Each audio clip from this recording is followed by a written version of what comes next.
Bom, tá todo mundo me acompanhando aqui? Conseguiram visualizar a tela? Processos de Sim, soldagem? Tudo tranquilo, então? Bom, alguém de vocês já trabalha na área de soldagem? Já entende do que a gente vai conversar? Já viram?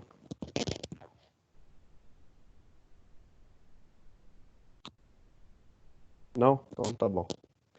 Então, que nem eu estava conversando com outro aluno ali, o Randel, a gente vai ver hoje só um resumo, né? Porque em 4 horas aí, em 4 aulas, 4 horas, não sei se a gente vai levar todo esse tempo para falar sobre todo esse material. Pode ser que a gente leve menos tempo. Vou estar disponibilizando aí no final da aula no WhatsApp uns links para vocês estarem acessando tanto uma pasta do Drive com arquivos em PDF, os mesmos arquivos que eu disponibilizei no Teams. Então lá nos arquivos de PDF do Teams tem lá alguns PDFs sobre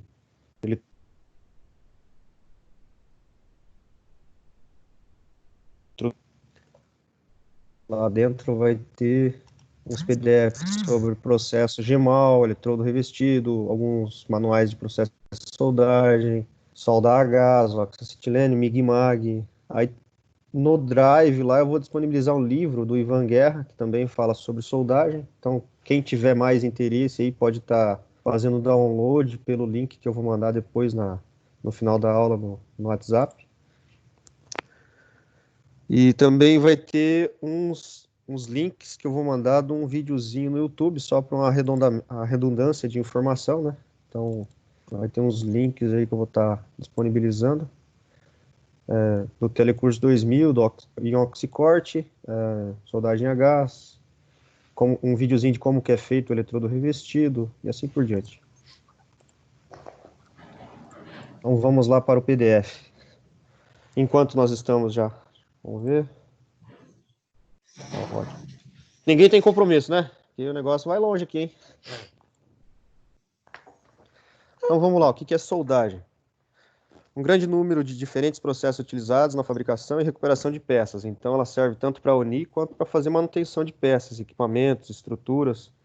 E esse termo aí, soldagem, é o que abrange a ligação desses elementos. A soldagem é considerado um método de união, porém muitos processos de soldagem ou variações desses são usados para a deposição de material sobre uma superfície, para recuperar ou para fazer a união das mesmas. Então a gente tem aqui algumas definições do que são. Então, 3 definições que eu consegui localizar aqui do que é o processo de soldagem. Então, é uma operação que visa obter a união de duas ou mais peças, assegurando na junta soldada a continuidade de propriedades físicas, químicas e metalúrgicas. Então, o processo de soldagem é a união aí de peças, né, metálicas, com o mesmo tipo de material que vai ser soldado, tem que ser o eletrodo de alimentação desse cordão de solda, para manter as características físicas, químicas da peça em si.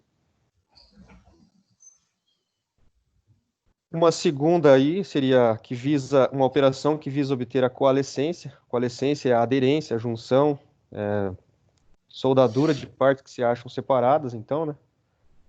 Coalescência seria isso, localizada, produzida pelo aquecimento até uma temperatura adequada, que seria o ponto de fusão, com ou sem a aplicação de pressão ou de metal de adição. Então, existem alguns tipos de soldagem que não precisam ser adicionados materiais. Você consegue fazer a união das chapas aí simplesmente pelo aquecimento. Se alguém puder desligar o microfone aí, eu agradeço. Não sei quem que está ativo.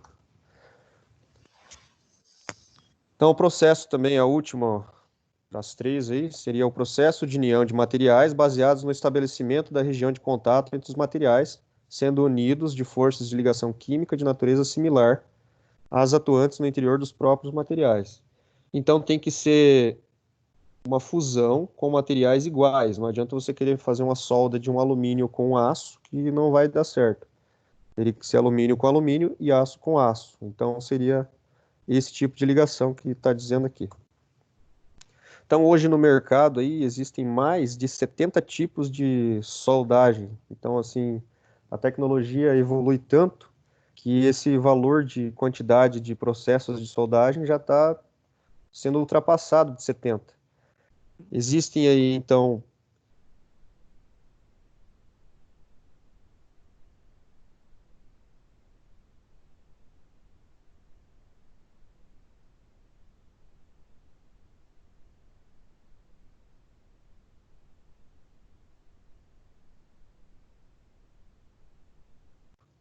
por difusão. Esse por atrito, normalmente eles utilizam em tubos, né? Então você pega um tubo que foi cortado e coloca em um equipamento. Esse tubo vai encostar em outro tubo de mesmas características físicas e mecânicas, e eles vão girar, um girando no sentido horário, o outro no sentido anti-horário, vão ser encostados um no outro e vão fazer um atrito, vão gerar um calor através desse atrito e vai fazer essa soldagem no tubo. Então a gente vai ver hoje aqui solda por fusão, tá? A gente vai trabalhar com solda por fusão. Vai ser a soldagem que a gente vai estar falando, vai ser a gás, e oxacetileno e com arco elétrico. A gente vai falar sobre soldagem com eletrodo revestido. Então seria por arco elétrico, proteção de escória, eletrodo revestido. E a gente vai falar também arco elétrico, proteção de gás, MIG-MAG e TIG. E que mais? Deixa eu ver, acho que seria isso. Oxacetileno a gente vai falar daqui a pouco. Então, aqui uma imagem do que seria basicamente o processo de soldagem, a definição. Nada mais é então do que um metal de base, que seria então o material que você vai soldar. Um metal de adição, pode ser uma vareta de eletrodo revestido, um arame de MIG lá, ou até mesmo uma vareta de TIG, né? A profundidade da penetração, no caso que a poça de fusão vai ser derretida e vai gerar uma profundidade de penetração dessa poça em relação à intensidade de arco elétrico que tiver aqui. Então, nada mais é do que então um metal de adição, um arco com a poça de fusão, metal de base e uma profundidade de penetração. Então ali a gente tem gente tomando café já.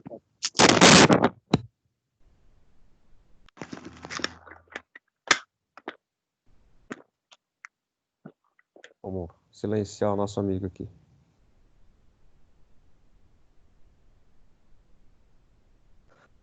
Então aqui a gente tem soldagem, é o processo de união de materiais. A solda é o resultado desse processo. Metal de base, se eu consigo mostrar aqui. Metal de base, então, é o material da peça que sofre o processo de soldagem. Metal de adição é um material adicionado no estado líquido durante a soldagem.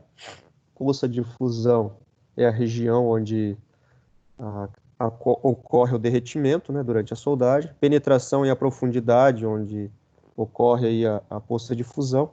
E a junta é a região entre as duas ou mais peças que serão unidas. Então, para a gente começar lá na prática, lá no Senai, lá o dia que vocês forem, todos devem estar usando aí jaleco, não sei se receberam, provavelmente devem ter recebido o jaleco lá da instituição.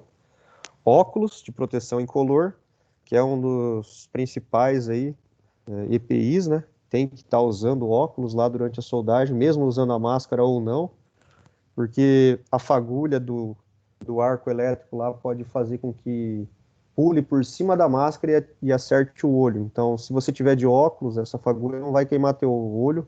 Mesmo você estando de máscara, você vai ter que estar usando o óculos de proteção para evitar esse tipo de acidente. Perneira. Perneira de couro, então, é uma proteção essencial e muito boa também. Que se o aluno vai com um calçado que é muito sensível lá de tecido e ocorre de dar um pingo de solda e cair em cima do tênis, vai furar o tênis, perigoso queimar o pé também. Teve uma situação uma vez em que eu presenciei, eu estava junto, o cara estava cortando a porta de um veículo, numa chapeação, com um maçarico, e ele estava com o pé embaixo do ponto onde ele estava derretendo. Então ele estava cortando e não estava usando perneira. E a calça jeans dele estava deixando uma folga ali entre a calça e a botina, que ele estava com a perna esticada. A gota de aço derretido, no caso que foi aquecido e do corte, pingou, escorreu pela calça e caiu dentro da bota dele em ponto já de derretimento. Então queimou e cauterizou na hora o pé dele. Fez um buraco no pé dele. Então tem que estar usando a perneira de couro. É perigoso queimar o pé aí, né? Mangote de couro. Então esse mangote de couro é uma proteção para o teu braço. Às vezes você está ali andando na oficina ali de solda durante o horário ali das aulas ali, tá andando e tal, o outro aluno fez uma soldagem e esqueceu de avisar que estava quente. Vai um outro aluno lá, encosta o braço, sem falar nos respingos de solda também, que vão respingar bastante, perigoso queimar o braço, queima mesmo. Tem que estar usando então mangote de couro, luva de couro. Essas luvas de couro aí, pessoal, elas são as que mais estragam em EPI, porque o pessoal está acostumado a fazer a soldagem e meter a mão na peça com a luva. Normalmente a luva esquerda, porque o cara tá com a mão direita segurando o alicate com o eletrodo, então ele derrete o eletrodo com a mão direita e vai virar a peça com a mão esquerda. Então a gente tem lá na instituição uns alicates que são específicos para estar virando essas peças. Então, não segurar com a luva de couro a peça que foi recém-soldada, porque tanto que vai estragar a luva, vai deteriorar ela mais rápido, quanto vocês podem acabar se queimando. Se tiver algum furo ali na luva, vocês podem acabar queimando a mão e o dedo. Então ela serve mais para não estar esquentando aí durante o... e não queimando a mão durante o cordão, por causa das fagulhas mesmo da própria solda. Avental de couro, então esse avental protege o tórax, as pernas aí, as coxas aí, e as partes íntimas aí do pessoal para não estar recebendo, digamos assim, radiação infravermelha, né, na pele e não estar queimando também. Então a gente tem a proteção também de máscara de solda. Não se deve olhar para o cordão de solda sem a máscara. Essas máscaras aí têm uns vidros transparentes na frente para evitar então que ocorra o deterioramento do vidro fumê, né? Existem vidros fumês ali para a gente estar conseguindo enxergar dentro do cordão de solda. E tem umas estilizadas aí, né? Quem gosta aí, que trabalha na área, acha que legal aí, ó, dá para dar uma estilizada, fazer uma pintura. As máscaras eletrônicas, né? Elas normalmente vêm com um sensor na parte frontal, um sensor de luminosidade. Quando abre o arco, ela escurece. Quando você para de fazer a solda, ele clareia de novo. Então você consegue visualizar sem precisar estar tirando a máscara, igual aquelas máscaras antigas, no caso, que seria essa daqui. Essas eletrônicas normalmente vêm com a pilha interna. Então essa pilha, ela ativa um cristal líquido, né? Como se fosse um cristal líquido e faz a proteção dos olhos aí do soldador. Esses daqui são óculos de solda redondo, né? Então, esses óculos de solda redonda eles são mais utilizados para oxicorte ou solda mais branda, né? Que são aquelas soldas que não necessitam de muita intensidade de calor. Então, não dá tanta luminosidade. E para quem quer estar no estilo aí, ó, já tem os óculos de solda eletrônico. Então, já é bem mais bacana aí. Vocês podem estar comprando, adquirindo esses óculos de solda aí, se quiserem, né? E máscara para fumos e gases. Então, o soldador que trabalha na área aí, e vai trabalhar com soldagem, ele tem que estar utilizando sempre, então, mangote, perneira, luva, avental, máscara de solda, óculos de proteção e, dependendo do tipo de solda que vai fazer e a intensidade de solda que vai fazer, tem que estar usando a máscara de respiração aí, que por causa dos fumos que ocorrem durante o cordão de solda. Então é comum também, além de todos esses EPIs aí, as pessoas sofrerem queimaduras durante o processo de soldagem, tanto no rosto, nos olhos, no peito, no braço. Então quem olha diretamente para o cordão e não tem os EPIs, acaba ocorrendo a queima da pele da pessoa, por causa que o cordão de solda ele emite uma luz infravermelha, e essa luz infravermelha aí, ela pode queimar a pele da pessoa, os olhos da pessoa, muito rápido. Então, esse calor pode chegar até 3.000 graus Celsius. Então, algumas empresas aí disponibilizam filtros de proteção solar para o pessoal estar fazendo a proteção aí das partes mais... Quem é mais branquinho aí, quem tem a pele mais clara, tem mais facilidade. Então, algumas empresas aí disponibilizam filtros de proteção solar para a galera estar, além de todos os EPIs, estar utilizando esse filtro. Então, aqui é o conjunto, né? Máscara, óculos, máscara de respiração, mangote, perneira e luva. E o avental. Então aqui, a partir de agora, a gente vai ver os tipos de junta de soldagem, alguns tipos, tá? Então, tão importante quanto a solda ser bem feita, deverá ser a preparação da junta. Então, essa peça, ela tem que estar limpa e livre de impurezas. A escolha da posição de solda, do consumível, do processo, da técnica de soldagem, então o soldador aí vai ter que praticar, né? Não ficar só na teoria. São alguns dos fatores a observar antes do início da solda. Então, assim, se o cara tem mais prática para fazer uma solda plana, não adianta ele querer fazer uma solda ponta-cabeça, né? Então, isso aí é tudo com a prática, com o tempo, que você vai ter que, vai poder estar desenvolvendo esses outros tipos de soldagem. Então, para você desenvolver o teu cordão de solda, a tua soldagem, você tem que levar em consideração os tipos de juntas que a gente tem e o tipo de esforço que essa peça vai estar sendo exercida. Então, a gente tem solda de topo, solda em ângulo, esse ângulo pode ser 90 graus, 45, tudo depende do projeto em que foi desenvolvido e qual que é a angulação que o projeto exige. Tem solda de canto, então essa solda de canto pode ser dessa forma, como pode ser um ângulo de 90 graus e a peça superior está passando e essa solda ser feita em ângulo por dentro ou por fora. Tem solda de aresta e tipo de junta de sobreposta. Soldas em juntas de topo e ângulo podem ser de penetração total, penetração em toda a espessura de um dos componentes da junta, como na figura acima, ou parcial. Então aqui solda de topo, ó, pode ser só superficial ou por inteiro.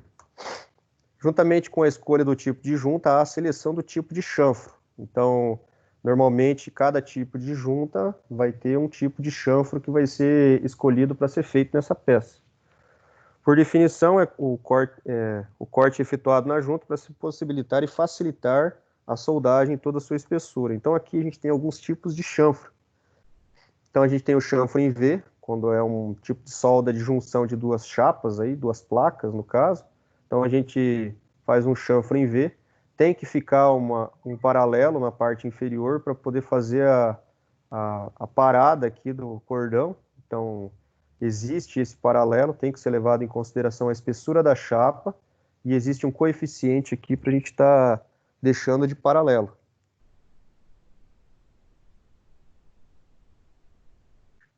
Tem meio V, então dependendo aqui da espessura da placa também a gente tem um meio V, né? Se essa placa vai ter uma mão francesa para segurar peso, alguma coisa assim, a gente tem que levar em consideração.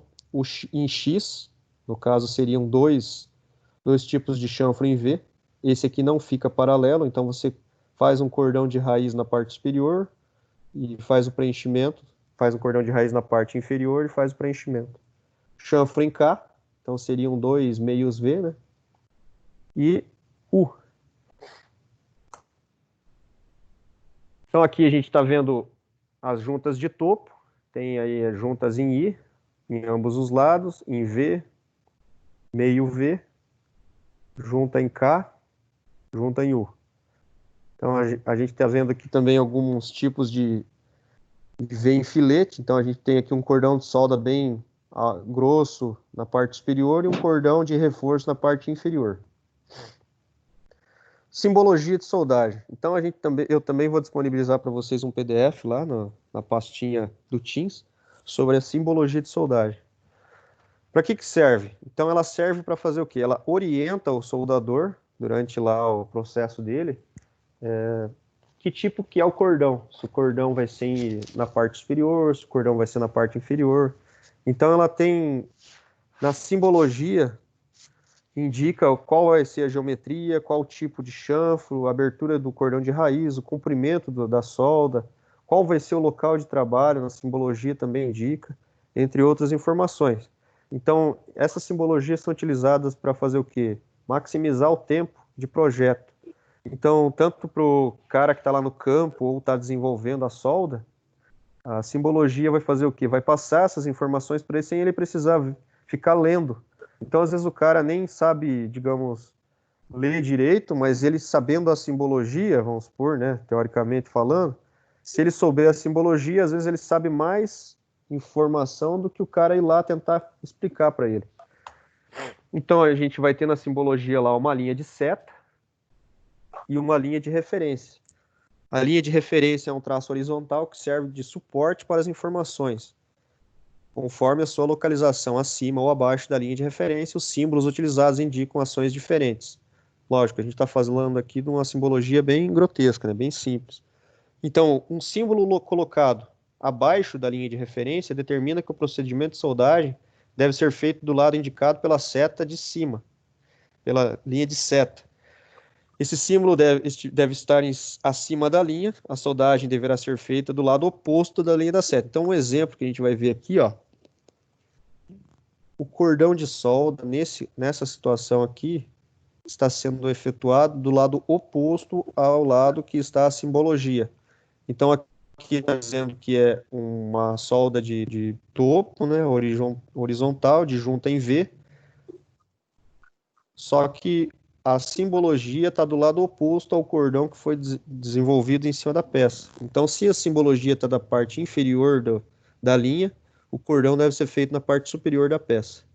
E assim como está nessa outra simbologia do lado direito aqui, ó, a junta em topo de V está do lado oposto aonde a linha da peça está sendo indicada.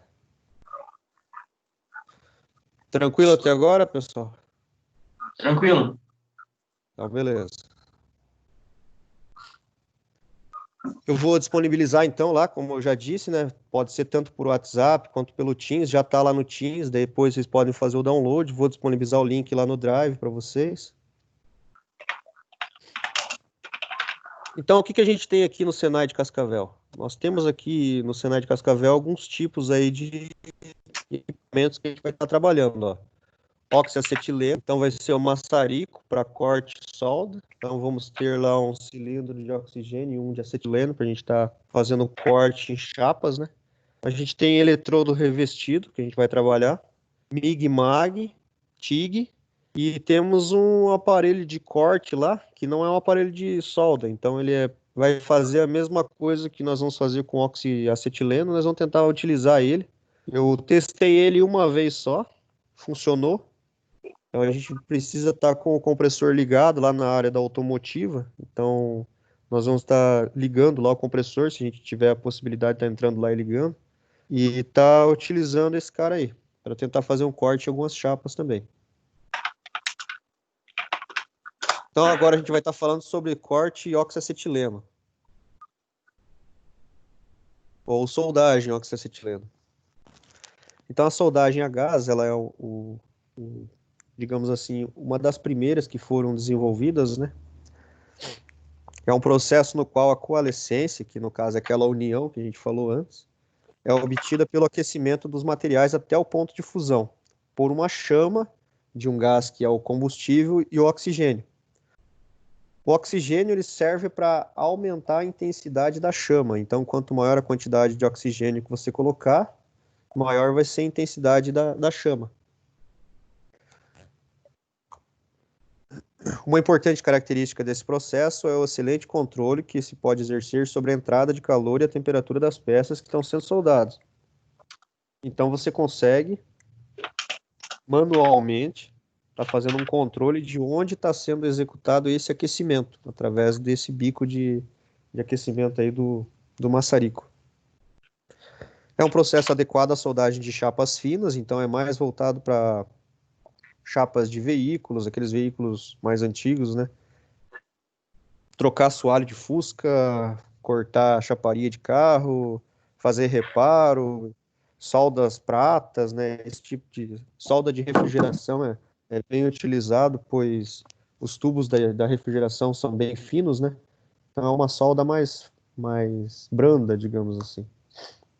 Então, o equipamento para soldagem oxiacetilênica compreende basicamente cilindros de oxigênio, de acetilênio, os reguladores de vazão, que seriam os manômetros, que a gente vai ver uma imagem daqui a pouco, mangueiras, o maçarico, o acendedor de chama, ferramentas, equipamentos diversos, que no caso são as varetas, os óculos, máscaras, luvas, e alguns tipos de válvula contra retorno de gases. Então, da onde que vem o acetileno? O acetileno vem da pedra de carbureto. Alguém já ouviu falar em pedra de carbureto? Não. Então, a pedra de carbureto, ela é uma pedra que quando você molha ela com água, ela libera um gás, e esse gás é o acetileno. Ainda existe no mercado para vender, alguns tipos de geradores de acetileno. Então, assim, o cara coloca as pedras de acetileno dentro de uma gaveta, na parte inferior aqui, não sei se vocês vão conseguir enxergar. Ali dentro ali tem uma gaveta em que coloca-se as pedras de carbureto ali dentro, coloca água em um determinado recipiente aqui na parte superior, e você abre, veda, né? Na verdade, essa gaveta você fecha com pressão, e você joga água em cima dessa pedra, ela vai entrar em reação aqui juntamente com a água e vai gerar um gás, vai gerar uma pressão, e você vai ter uma quantidade de gás aí, de acetileno para queimar juntamente com o oxigênio, e gerar essa chama de aquecimento para fazer o corte ou para fazer o aquecimento aí das partes a serem soldadas através do acetileno. E também, hoje, você pode comprar o cilindro de gás acetileno que ele já vem preenchido com acetileno sem precisar fazer essa fusão de água com a pedra.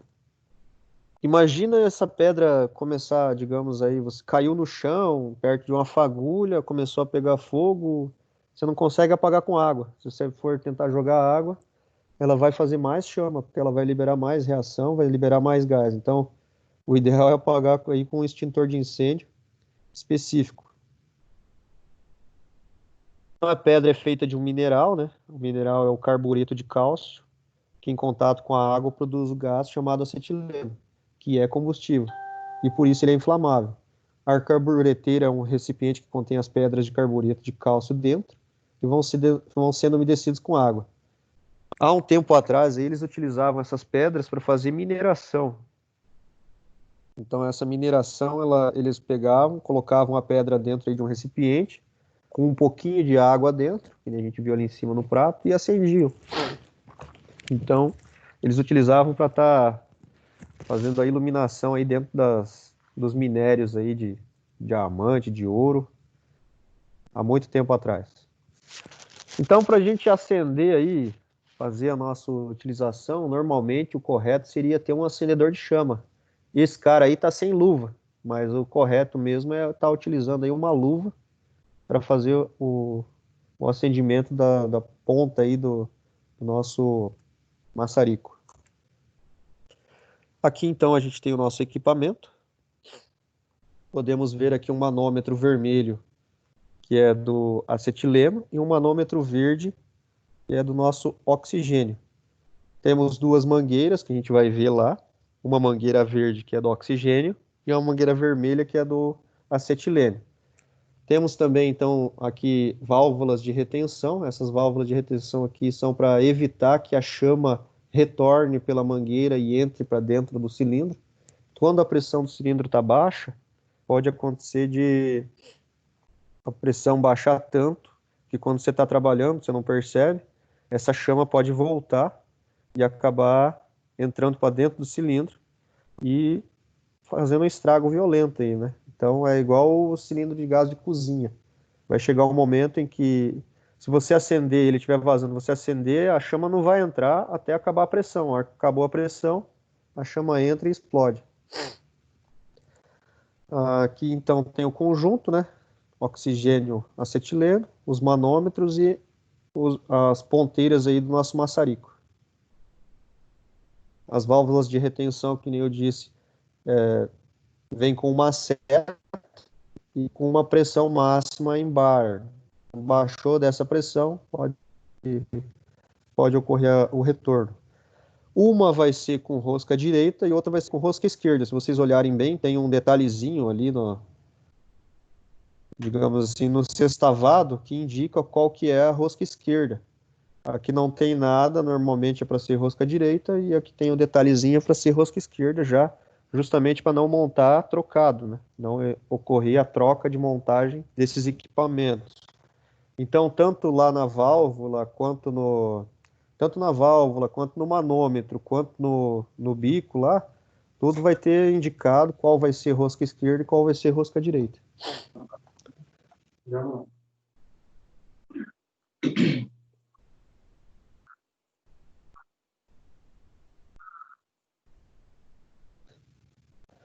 Gases comerciais.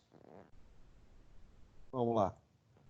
Tem uma propriedade em comum, ou seja, requerem sempre oxigênio para sustentar a combustão. Então, como eu falei agora há pouco, quanto maior a quantidade de oxigênio, maior a combustão, até um determinado ponto. Passou da quantidade de melhor queima, no caso, ele vai assumir o quê? Vai assumir uma quantidade superior não vai ser uma mistura mais homogênea, vai ser uma mistura ou mais gás ou mais oxigênio. Então você tem três pontos. Você tem o ponto em que você tem menos oxigênio, você tem o ponto em que você tem a mistura completa do oxigênio com o que vai te dar a queima, né? Então, essa queima desse material ele tem que ser uma queima boa, né? Não pode entrar em reatividade com o metal que vai ser feito a solda e tem que ter um calor suficiente para fazer o derretimento. Então, não adianta você querer utilizar um gás aí que não vai ter uma boa queima e não vai te dar um calor suficiente. A gente vai ver daqui a pouco. Aqui são os tipos de gás. Então, são os tipos de mistura. Acetileno com oxigênio, que é o que a gente falou agora há pouco. A gente pode estar usando propano com oxigênio, propileno com oxigênio, metano com oxigênio, hidrogênio com oxigênio. Existem algumas tecnologias aí que estão sendo empregadas em veículos, né? Veículos movidos a células de hidrogênio. Então, esse hidrogênio, quando ele é queimado, é injetado oxigênio lá dentro, junto com uma faísca, e ocorre uma explosão, e dessa explosão o que resulta é a água. Então, por isso que é caro. Para você separar o hidrogênio do oxigênio e transformar só em hidrogênio, né, do H2O, é caro. Então, para você ter um veículo movido a uma célula de hidrogênio, é extremamente alto o valor. Mas o hidrogênio é um ótimo explosivo, então, e é limpo, né? Depois da queima, sobra água. Não sobra nenhum tipo de material que polui o meio ambiente, digamos assim. Aqui a gente está vendo então uma imagem de uma solda oxiacetilena. Então a gente está vendo o bico ali do maçarico, o cone interno, que é o ponto onde vai ter a maior temperatura, o metal de adição, a chama, a solda e o metal de base. Aqui a gente está vendo alguns misturadores. Então a gente tem um misturador que faz uma solda mais branda, né? No caso pode ser para fazer solda de partes de refrigeração e para fazer corte também, aquecimento de peças. Então a gente tem as regulagens aqui pelas válvulas, né? Aqui são alguns exemplos de solda prata. Então ocorre o aquecimento dessas peças. É utilizado então mais em partes de refrigeração aí, de geladeira, ar-condicionado, partes que utilizam gás mais com menor pressão, né? E eles necessitam para esse tipo de soldagem o fluxo para solda prata. Então eles chamam de solda prata essa vareta aí que pode ser de latão. Então eles utilizam esse tipo de fluxo que é para evitar a oxidação, né? E tirar as impurezas. Então esse fluxo se mistura junto com as impurezas e elimina elas da solda, evitando que fique bolha, fique, digamos assim, locais que não ocorra a penetração. Então, para fazer esse tipo de solda prata, você precisa utilizar o fluxo de solda prata.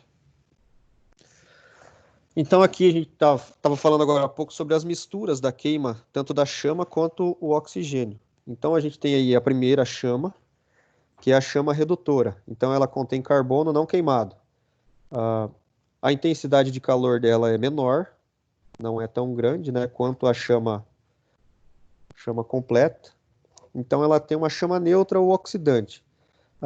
Esse excesso aí é o excesso de oxigênio, é o excesso de... Não é de oxigênio, é falta de oxigênio. Então, você tem mais acetilênio queimando do que oxigênio. Então, você tem uma chama mais fraca e você tem menos oxigênio e mais acetileno. chama neutra, no caso, é uma mistura perfeita aí entre o oxigênio e o acetileno. Então você vai ver que vai ficar um núcleo ali bem branquinho, bem clarinho. Então ali seria o ponto de equilíbrio tanto do acetilênio quanto o oxigênio. É uma mistura boa, uma mistura perfeita ali dos dois, e é a chama que vai te dar maior calor. Então ela apresenta um cone bem claro na parte interna, bem definido, bem luminoso, indicando a combustão completa. Então a queima completa seria no equilíbrio desse ponto interno ali do cone de derretimento. Então, quando você passa daquele ponto de mistura, adicionando mais oxigênio, você tem um excesso de oxigênio. Então, o cone começa a ficar mais branco, mais curto, e a chama começa a ficar menor. Então, você tem um excesso de oxigênio, e todo esse tipo de excesso de oxigênio pode danificar a tua solda. Então, você tem que sempre regular. Aqui uma imagem, então, dos três, né? O passo a passo para você fazer o acendimento, então, é primeiro acender o acetileno e depois devagar, com calma, ir abrindo o oxigênio até fazer essa regulagem. Então, cada tipo de chama você pode estar utilizando para algum tipo de situação diferente aí. Então, nós vamos ver lá na instituição o acetileno, que vai estar dentro de um recipiente vermelho, de uma garrafa vermelha, o oxigênio, que vai estar dentro de uma garrafa preta, e o maçarico. Então a gente tem técnicas de soldagem. Duas técnicas de soldagem básica da solda a gás, dependendo da direção, é empurrar e puxar. Então assim, você pode estar fazendo o aquecimento na tua solda, lá nas tuas chapas, fazendo o derretimento dessas tuas chapas e fazendo com que a chama, digamos assim, antes da vareta. Então você pode estar fazendo o aquecimento da chapa, colocando a vareta depois. Que você aqueceu a tua chapa dentro da poça de fusão. Isso seria puxar. E quando você vai aquecendo a sua vareta juntamente com a poça de fusão, então sua chama vai estar empurrando a tua vareta. Então você tem dois tipos de técnicas de soldagem. Seria para frente e para trás, seria empurrando e puxando. A soldagem para trás é mais rápida, para materiais mais espessos, porque o operador pode manter o cone interior da chama mais concentrado na superfície da poça de solda, dando deste modo mais calor para o metal fundido do que na soldagem para frente. Então, a soldagem para trás ela é mais eficiente em chapas de maior espessura. Corte com maçarico. Então, não sei se alguém já cortou, provavelmente já devem ter utilizado algum de vocês aí para fazer cortes em chapas, em tubos, alguma coisa assim.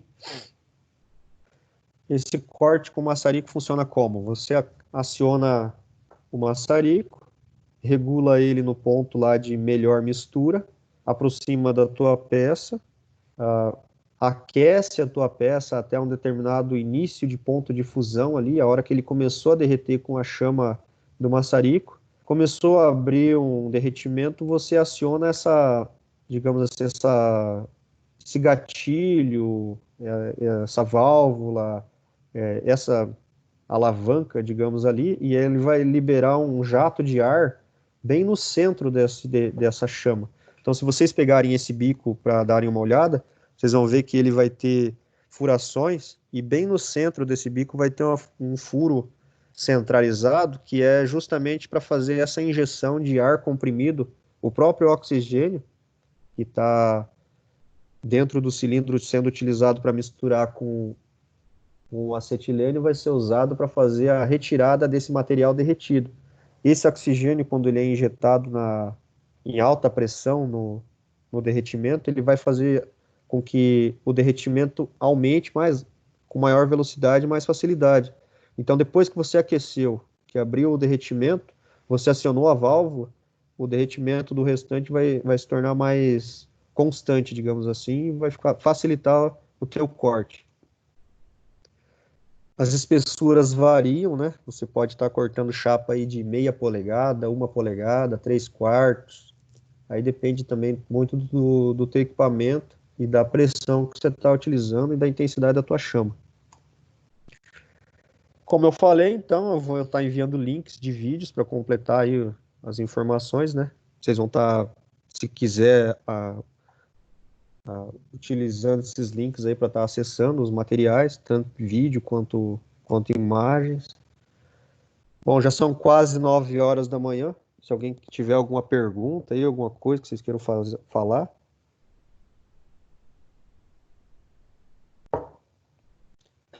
Não? Tudo tranquilo?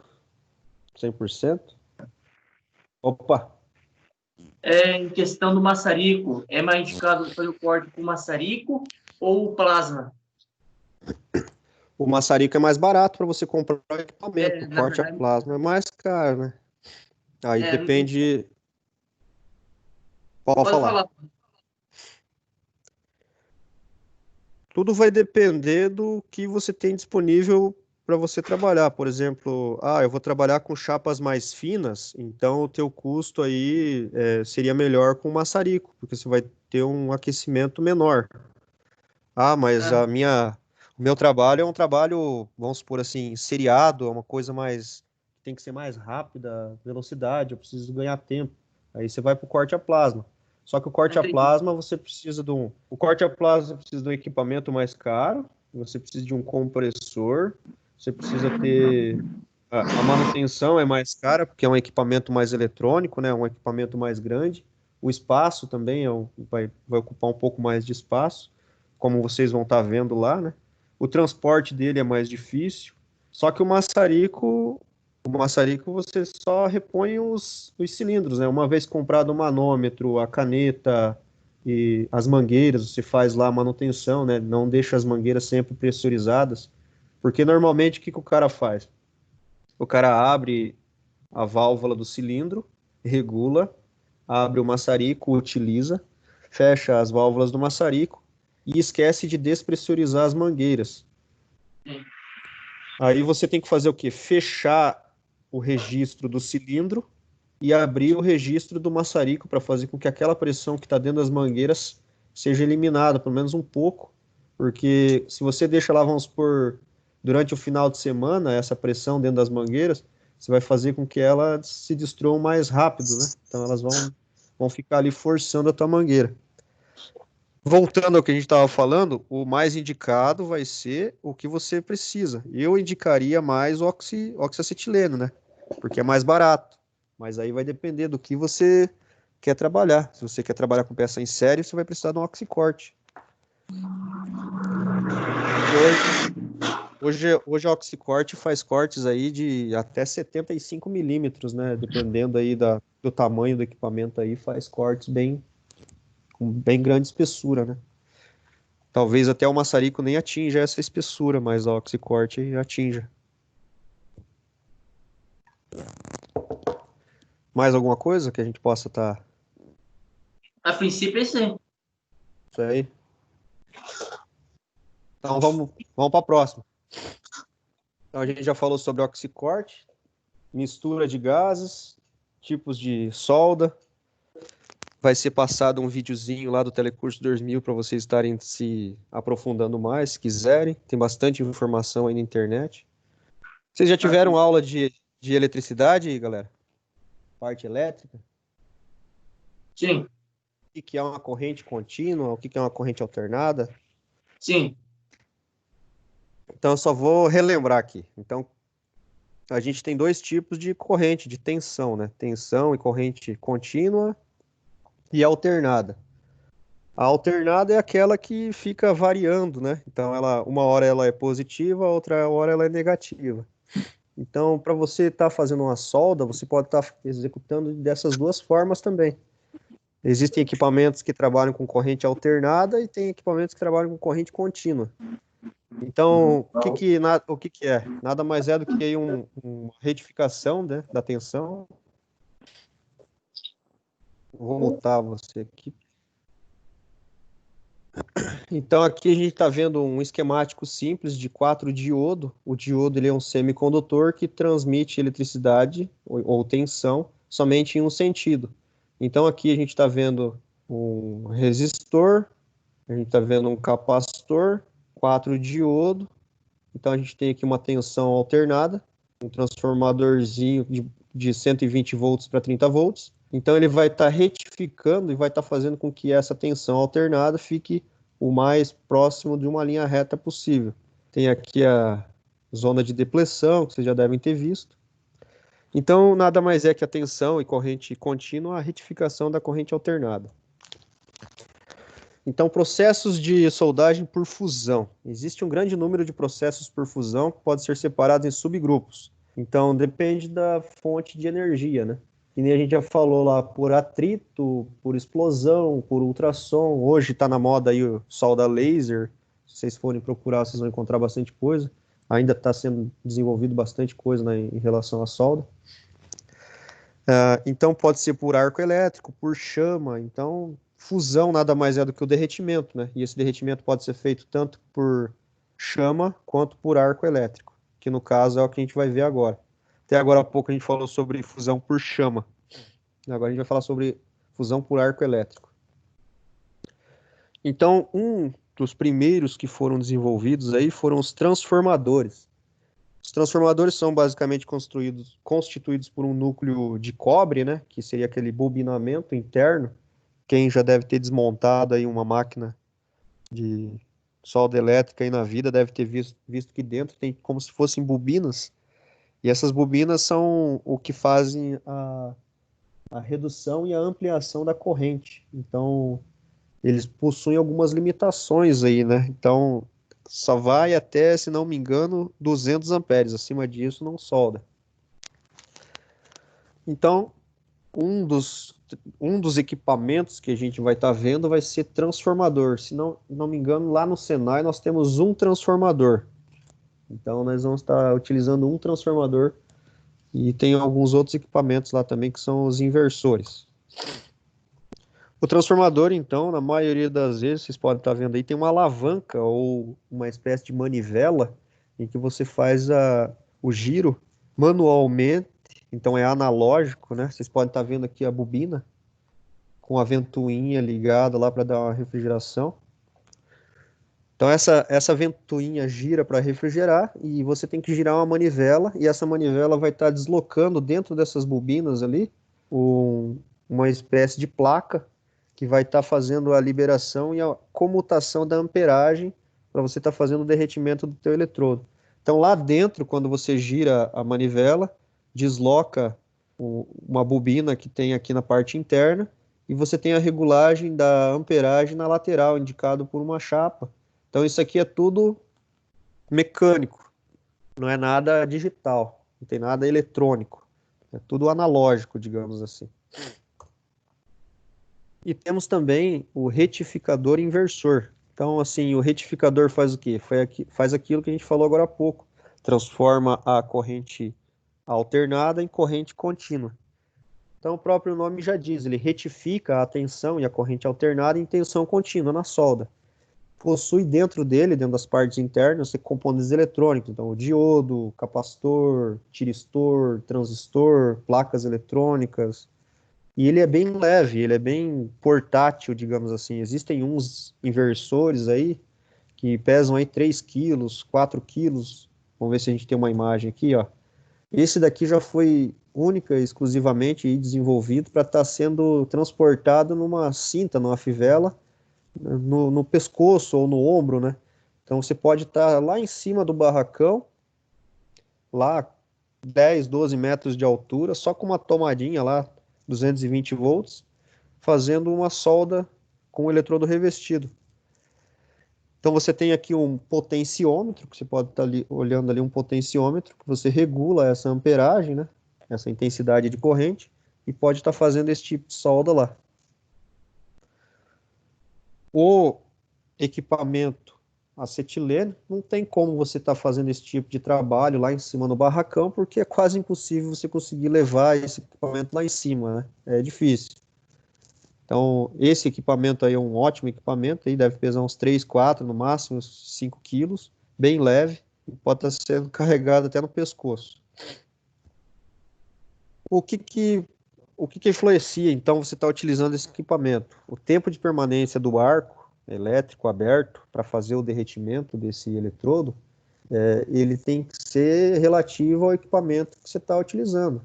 Então, quanto maior for o diâmetro do eletrodo, maior vai ser a amperagem que você vai precisar e para derreter ele, e você pode fazer um aquecimento desse equipamento. Então, assim, quando você for comprar o equipamento ou for utilizar esse equipamento, você tem que levar em consideração o tempo de abertura de arco. Porque se você mantiver um arco aberto por muito tempo, você pode acabar fazendo o equipamento superaquecer, né? Aquecer, ficar muito aquecido, e acabar danificando as partes eletrônicas na parte interna desse equipamento. Como ele é um equipamento eletrônico, ele é mais, assim, digamos, sensível. Então, por exemplo, quando você usa um eletrodo aí com um diâmetro menor, 2 milímetros, lá o manual do equipamento vai te dizer, ó, normalmente vem na parte inferior do equipamento já detalhado. Ah, você está utilizando um eletrodo de 2 milímetros de alma interno, então você pode estar utilizando o equipamento ligado 100% da sua capacidade o tempo todo com o arco aberto.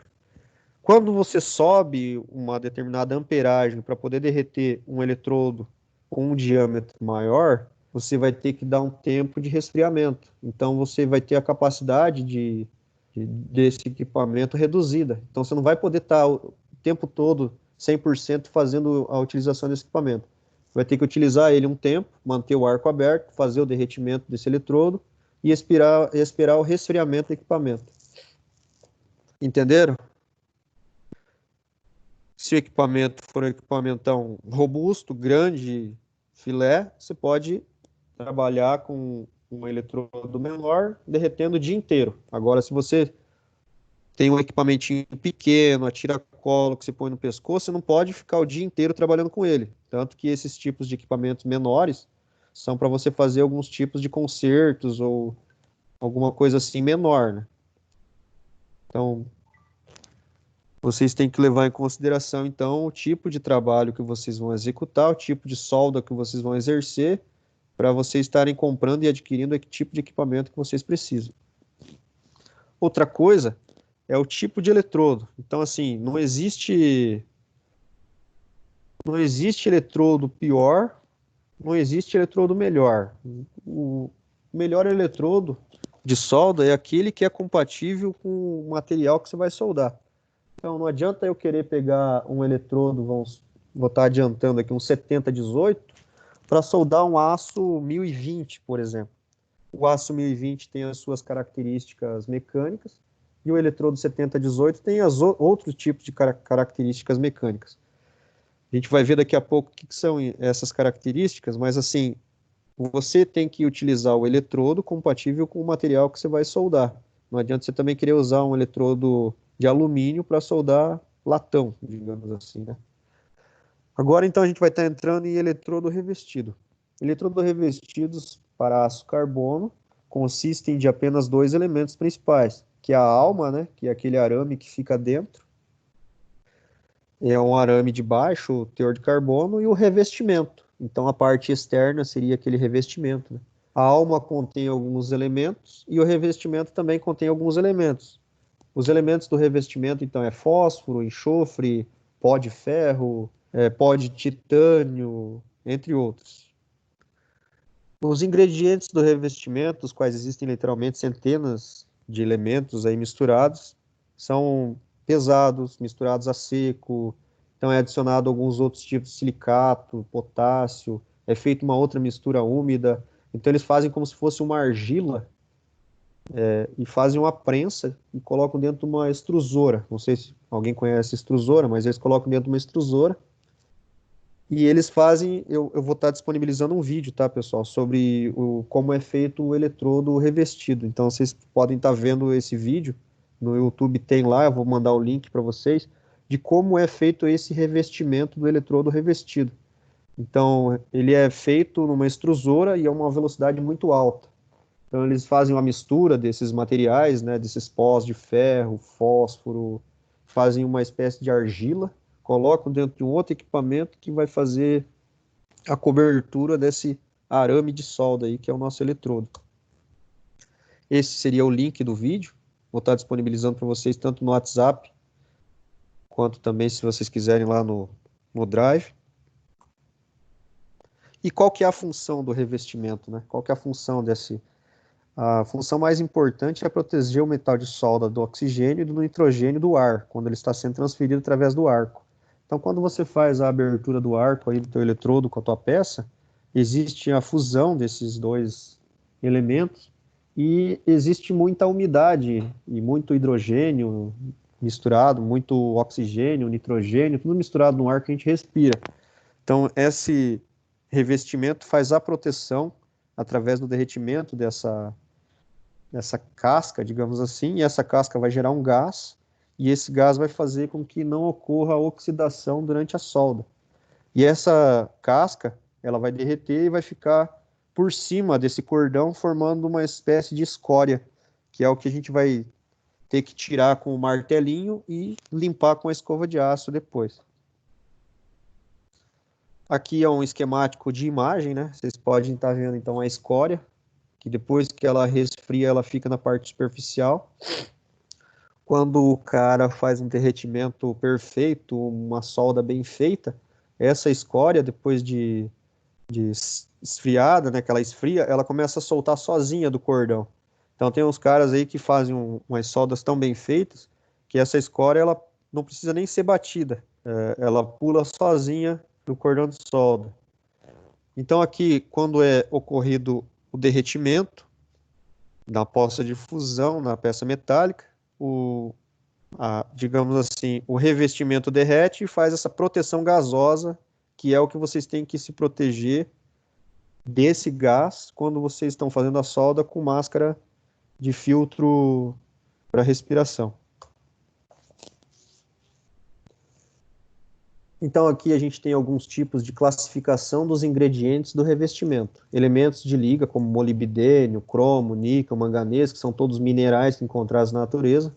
Eles conferem propriedades mecânicas específicas ao metal de solda. Então, digamos assim, cada tipo de revestimento é um tipo de material diferente que a gente vai ver. Aglomerantes, então, silicatos, potássio, entre outros, são aglomerantes.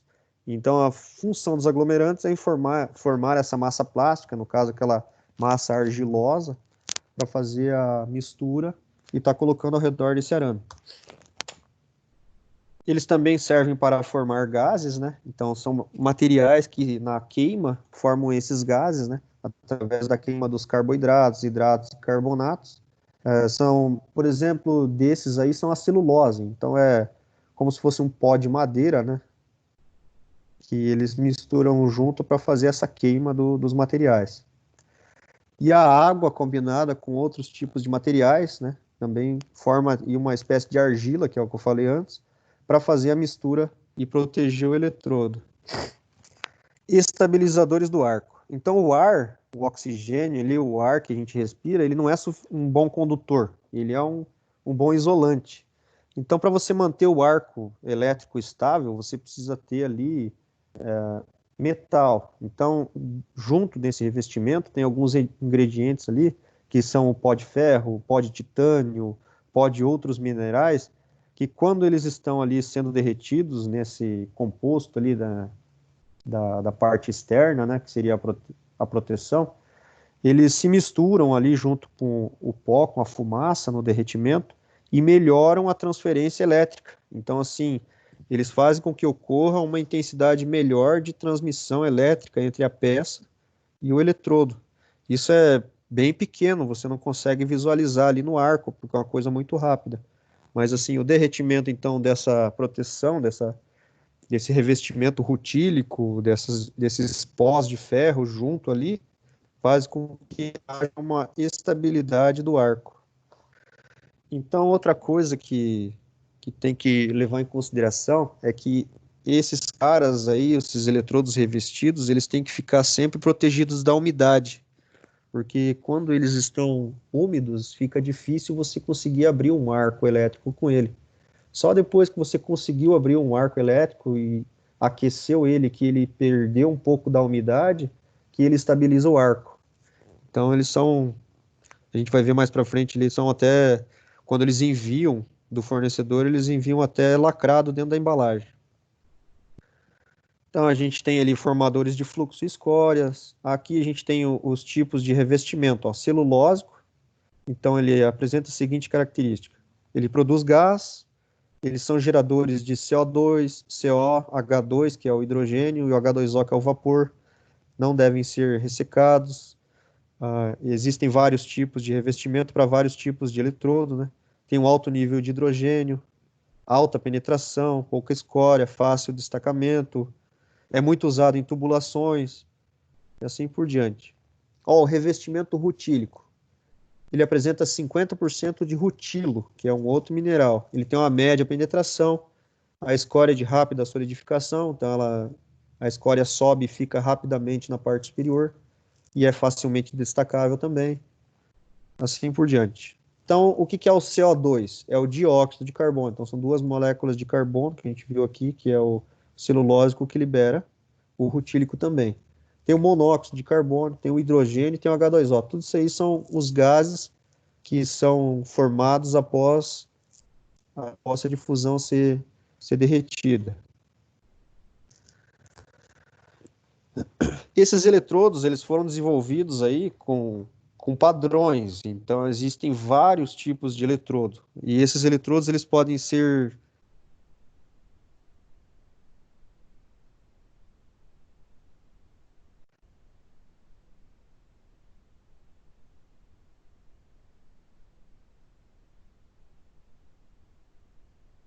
e homologados pela AWS. A AWS, então, é uma sociedade americana de soldagem. Então, a maioria desses tipos de tecnologia que são desenvolvidos na América aí, né, todos eles são desenvolvidos e homologados pela AWS, que é uma sociedade de soldagem americana. Tanto as propriedades físicas, propriedades dos revestimentos, propriedades químicas, resistência à atração, que a gente vai falar daqui a pouco, né?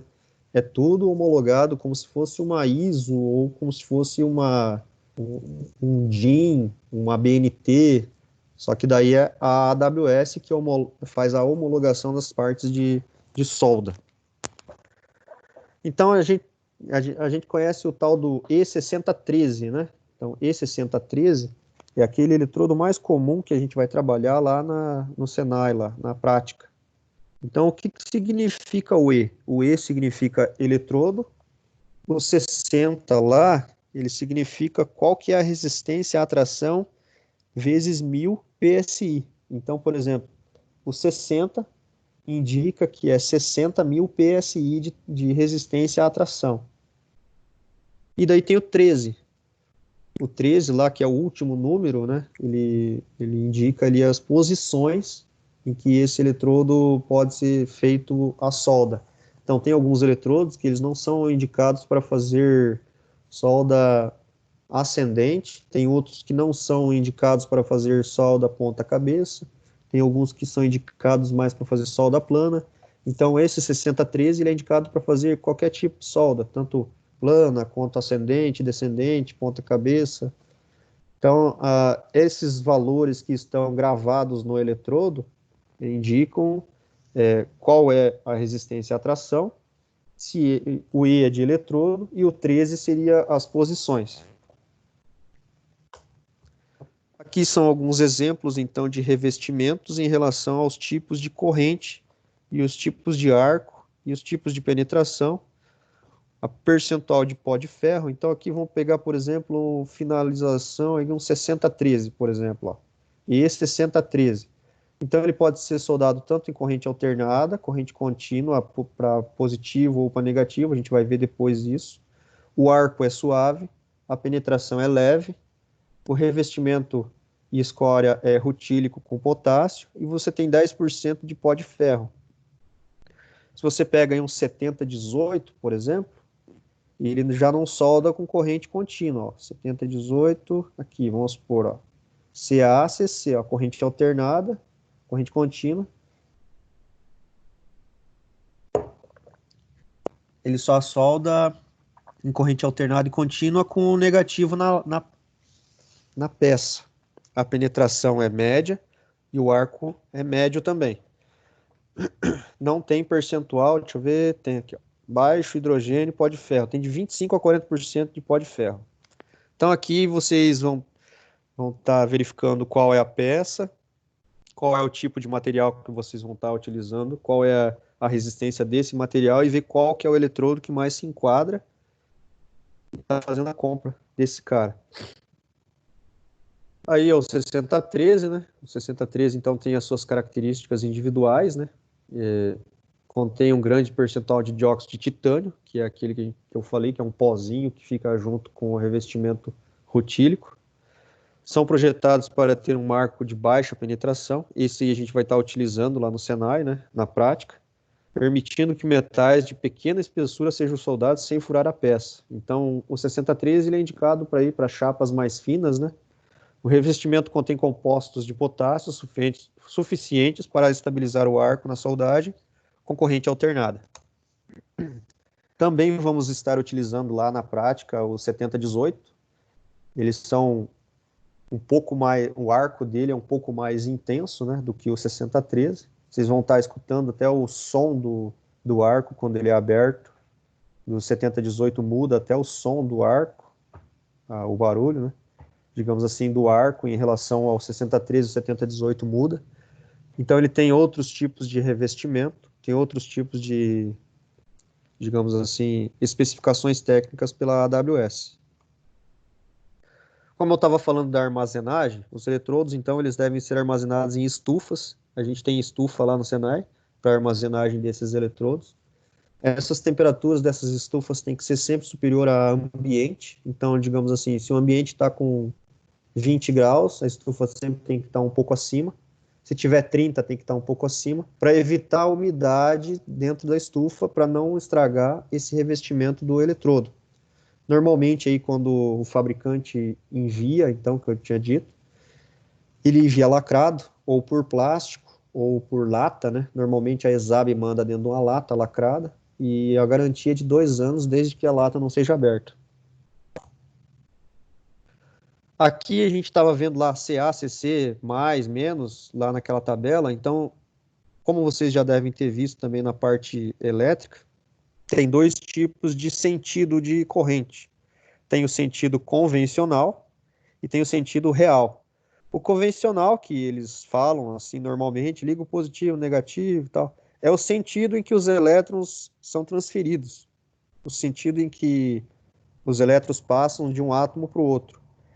Então, assim, no sentido convencional, eles dizem que os elétrons saem do polo positivo e vão para o negativo, mas na realidade, que é o sentido real, os elétrons saem do polo negativo e vão para o positivo. Então, por que que você liga o negativo na peça? Porque você está fazendo com que os elétrons saiam da peça e o arco elétrico seja aberto da peça para o teu eletrodo, fazendo com que a tua peça aqueça mais do que o teu eletrodo. Então, na verdade, quando você liga o teu negativo na tua peça, você está fazendo com que o arco seja aberto da peça para o eletrodo, e não do eletrodo para a peça. É muito rápido, é imperceptível ao olho nu, logicamente, porque é uma coisa muito rápida. Mas o arco é aberto, né, no caso, quando você liga o negativo na peça, para fazer com que a peça seja aquecida mais do que o eletrodo.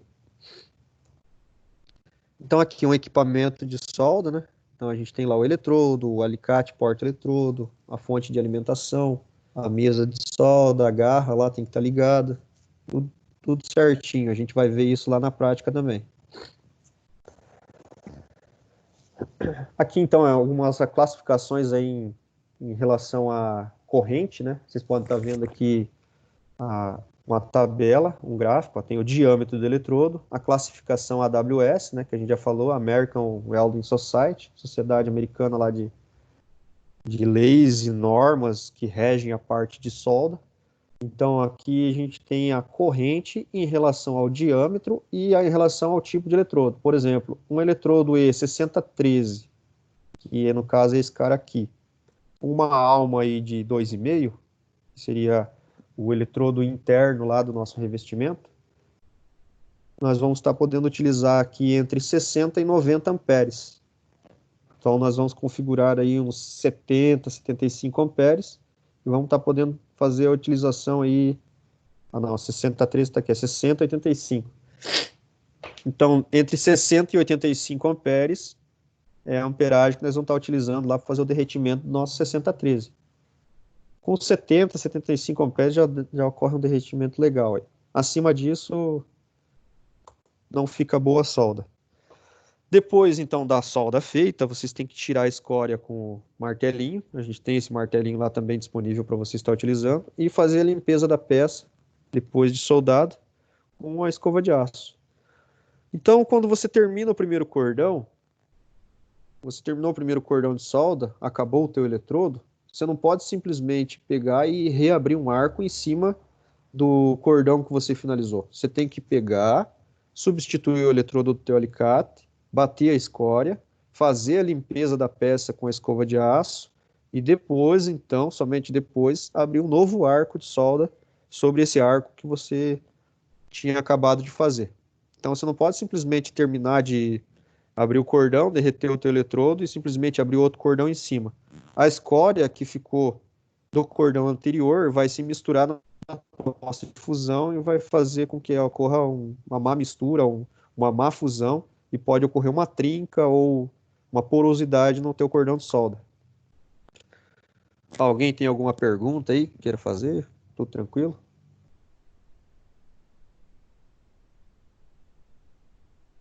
Por cento, 29,30. Então tá bom. Então a gente já falou sobre oxacetileno, isso queima por gases, e agora o eletrodo revestido. É muito pouca informação, se vocês pesquisarem aí, eu não sei se vocês têm apostila, vocês vão ter muito mais informação. Vamos dar continuidade. Vou pegar um copo d'água lá, não sei se alguém quiser tomar água aí. Já retorno aí.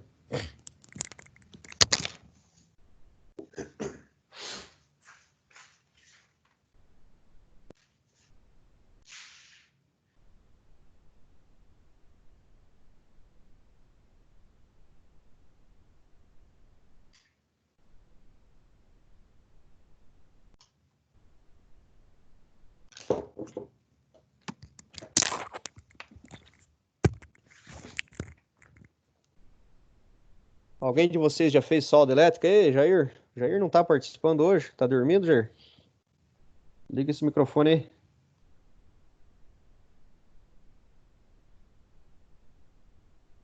Jair tá só escutando hoje. Adilson, cadê? Alguém já fez aí um cordão de solda com eletrodo revestido? Já se queimou, não?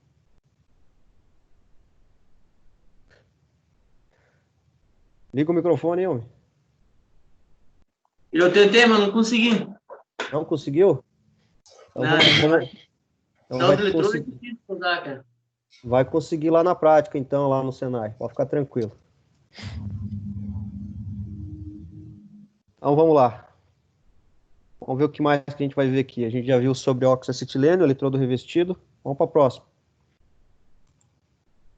Soldagem por MIG e MAG. Vocês sabem o que é MIG e MAG? Não, né? Alguns já devem saber. Então a gente tem os equipamentos de MIG e MAG lá. O MIG significa metal gás inerte e metal gás ativo. Então, agora há pouco a gente falou sobre oxacetileno, que era oxigênio com gás que queima, né? Que pode ser o metano, butano, propano. Então, um que queima e o outro que aumenta a chama. A gente falou sobre eletrodo revestido, que tem o revestimento que faz a proteção gasosa da poça de fusão. E agora a gente vai falar do processo MIG-MAG, em que o arco elétrico é protegido por um gás. Opa! Alguém quer falar alguma coisa aí? Não? Vamos mutar o Miguel de novo aqui.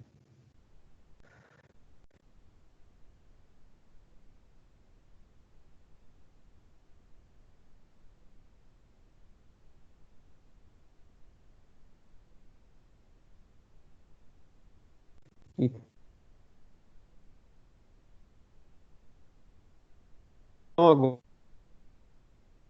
agora, laranja, que é do hélio, O preto lá, que é o cilindro que vai lá no oxiacetilênio, preto, né, o oxigênio lá. Aí tem o oxigênio medicinal que é verde. A mangueira que vai lá naquela solda oxiacetileno, ela é verde, para indicar que é oxigênio, mas o cilindro de gás é preto. A garrafa, digamos assim, lá é preta.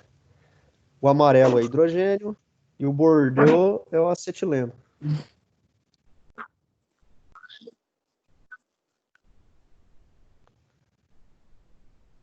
Então, temos essas cores aí e existem outros tipos de cores não, existem outros tipos de gases que têm outras cores. Então, essas daqui são algumas das cores de algum dos gases que a gente vai ver lá. Então, a gente vai ver lá argônio, a gente vai ver lá oxigênio e a gente vai ver acetilênio lá na aula prática. Então, o que é um gás inerte? O gás inerte é aquele que não reage com outras substâncias. Então, ele não se mistura, ele não tem uma reação na hora da queima ali. Ele simplesmente fica ali só para tirar. Ele fica ali só para tirar a umidade do ar, tirar o H2O, tirar o nitrogênio. Ele fica ali puro, simplesmente para deixar com que as partes que estão sendo derretidas não se misturem junto com o ar. Então, ele está ali só para proteger para que não ocorra uma oxidação ou uma mistura de nitrogênio junto na poça de fusão. Então ele é um gás que não entra em reação juntamente com o arco. Ele só está ali só para tirar o oxigênio, digamos assim. O metal ativo e gás, que seria o MAG, né? No caso aqui a MIG e agora a MAG, metal ativo e gás. É um gás ativo com proteção, ou seja, um gás que participa ativamente das alterações metalúrgicas da poça de fusão. Então, assim, é um gás carbônico misturado com o argônio, com uma determinada percentual. Pode ser aí 20%, 15%. Isso também depende do que você vai soldar e depende de qual que é a solda que você vai fazer, se é a MIG, se é a TIG. Normalmente na TIG não se utiliza CO2, se utiliza só na MIG, né? Na MIG-MAG. Muita gente confunde MIG com MAG, né? A MIG é só argônio, hélio, que a gente vai ver daqui a pouco. E a MAG, que é o gás ativo, aí já é com CO2 misturado, aí já é com gás carbônico. Então, o que acontece? A MAG, como é um gás ativo, ela faz uma participação no arco. Então, assim, ela aumenta a intensidade do arco e se mistura junto com a poça de fusão. Então, a MAG é um gás ativo. Na soldagem a arco elétrico, um gás de proteção MAG, né? Um arco elétrico é estabelecido entre a peça e o consumível, e o arco funde continuamente o arame, à medida em que esse arame é alimentado na poça de fusão. Então, a gente vai ver daqui a pouco. E esse metal de solda é protegido da atmosfera pelo fluxo de um gás. Então, a gente tem aí um fluxo de um gás e tem uma vazão desse gás. Essa vazão não é simplesmente assim, coloca uma vazão qualquer. Não, você tem lá um manômetro e esse manômetro você tem que regular ele dependendo do tipo de solda que você vai fazer. Então a vazão do gás da MIG e MAG, dependendo do local, difere um pouco. Normalmente aí é o diâmetro do arame multiplicado por 10. Então vamos supor que você tem um arame aí de 0,8 milímetros de diâmetro, você vai ter uma vazão de 8 litros. Só que essa vazão pode variar um pouco, dependendo se você está soldando em um local aberto, pode ter uma ventilação de ar mais forte, muito vento, então você tem que aumentar. Se você está em um lugar mais fechado, enclausurado, tem pouca ventilação, você pode manter os 8 ou talvez diminuir um pouco essa litragem. Outra coisa que a gente não pode confiar 100% nos manômetros. Então a gente pode ter que fazer o quê? Usar um equipamento para fazer a medição dessa vazão desse gás. Lá no Senai a gente tem um fluxômetro. Eu até vou mostrar aqui uma imagem desse fluxômetro, que ele indica qual é realmente a vazão do gás no caso lá. Então a gente tem aqui argônio e CO2. Volume é litros por minuto. Então, aqui nesse fluxômetro, a gente vai estar lá regulando no manômetro, ele também indica uma determinada vazão, que é litros por minuto. Só que a gente não pode confiar 100% no manômetro. Então a gente utiliza esse fluxômetro, abre o gás e coloca o bico na parte inferior, isso aqui é uma borracha, encaixa ele lá no bico e aciona o equipamento. A hora que acionar o equipamento, ele vai liberar a vazão de gás. Essa esfera que tem dentro desse fluxômetro vai subir e ela tem que ficar, digamos aqui, perto de entre 8 e 9 litros por minuto, que no caso seria o que a gente calculou agora há pouco, né? Um arame aí de 0,8 vai dar aí uma vazão de 8 litros por minuto, que é o que a gente vai fazer na prática lá também.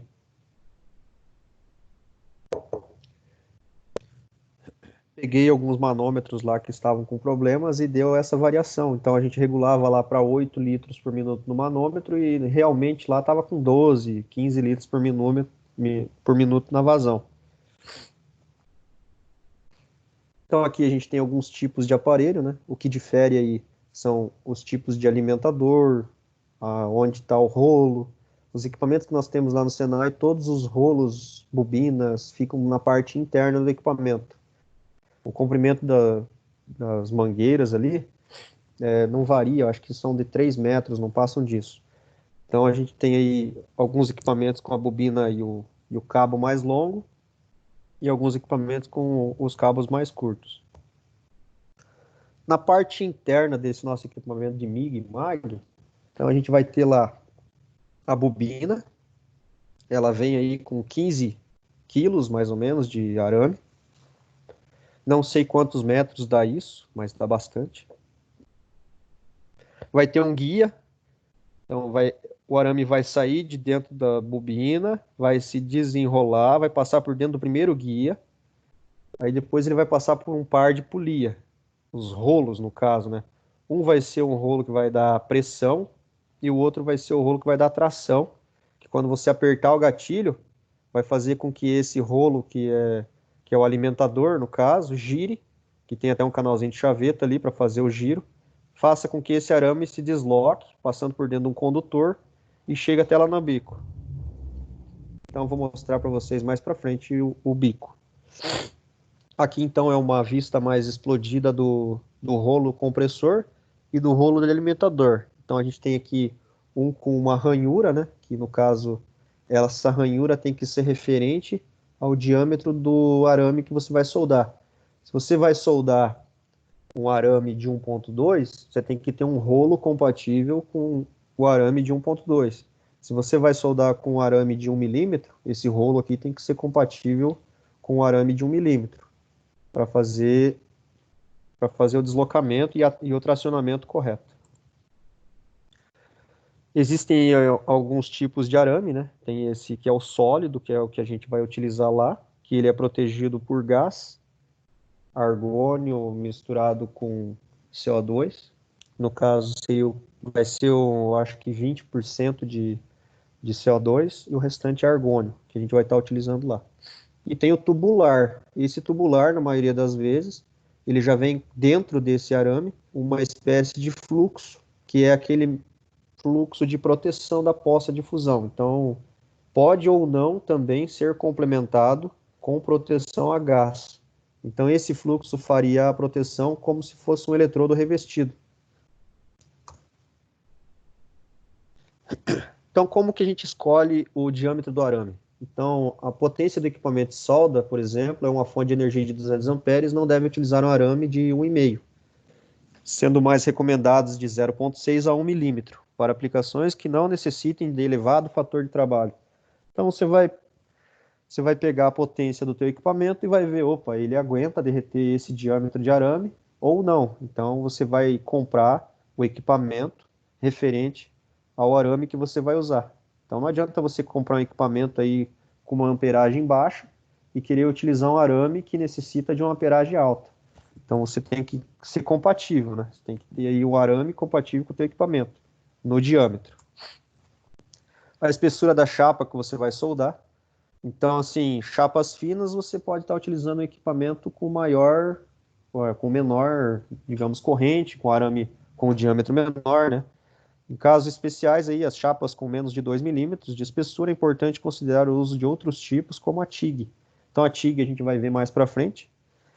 Então a gente pode estar utilizando a MIG-MAG para fazer soldas de chapas acima de 6 milímetros, e de 6 milímetros para baixo pode estar utilizando a TIG. A TIG pode ser utilizada tanto para chapa fina como para chapa grossa, que a gente vai ver.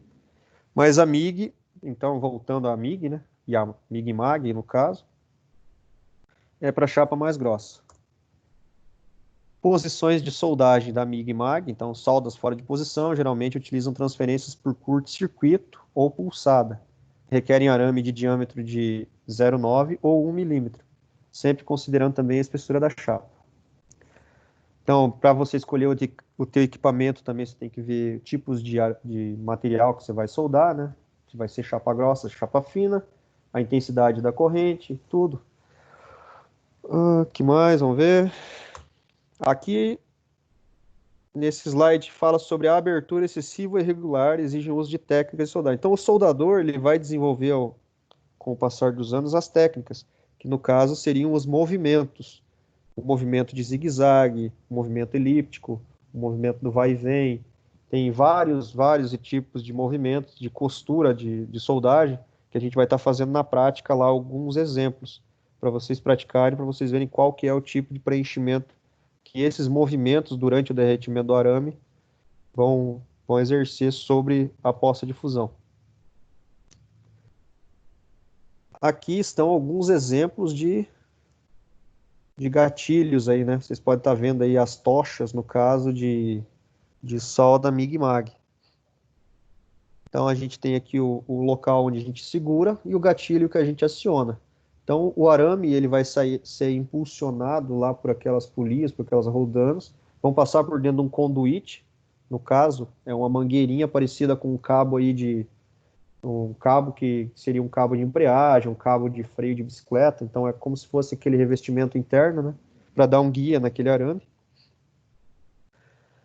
E aqui estão algumas partes durante a solda MIG-MAG, ó. Então, vista do processo seria esse aqui, ó. Um conduítezinho daqui, ele vai transferir o arame até aqui, o outro conduíte vai transferir o gás de proteção, e vai ter um que vai transferir de lá para cá o positivo. Então, né, você pode fazer esse tipo de solda aqui, tanto no sentido empurrando, quanto no sentido puxando, igual a gente falou lá no oxacetileno.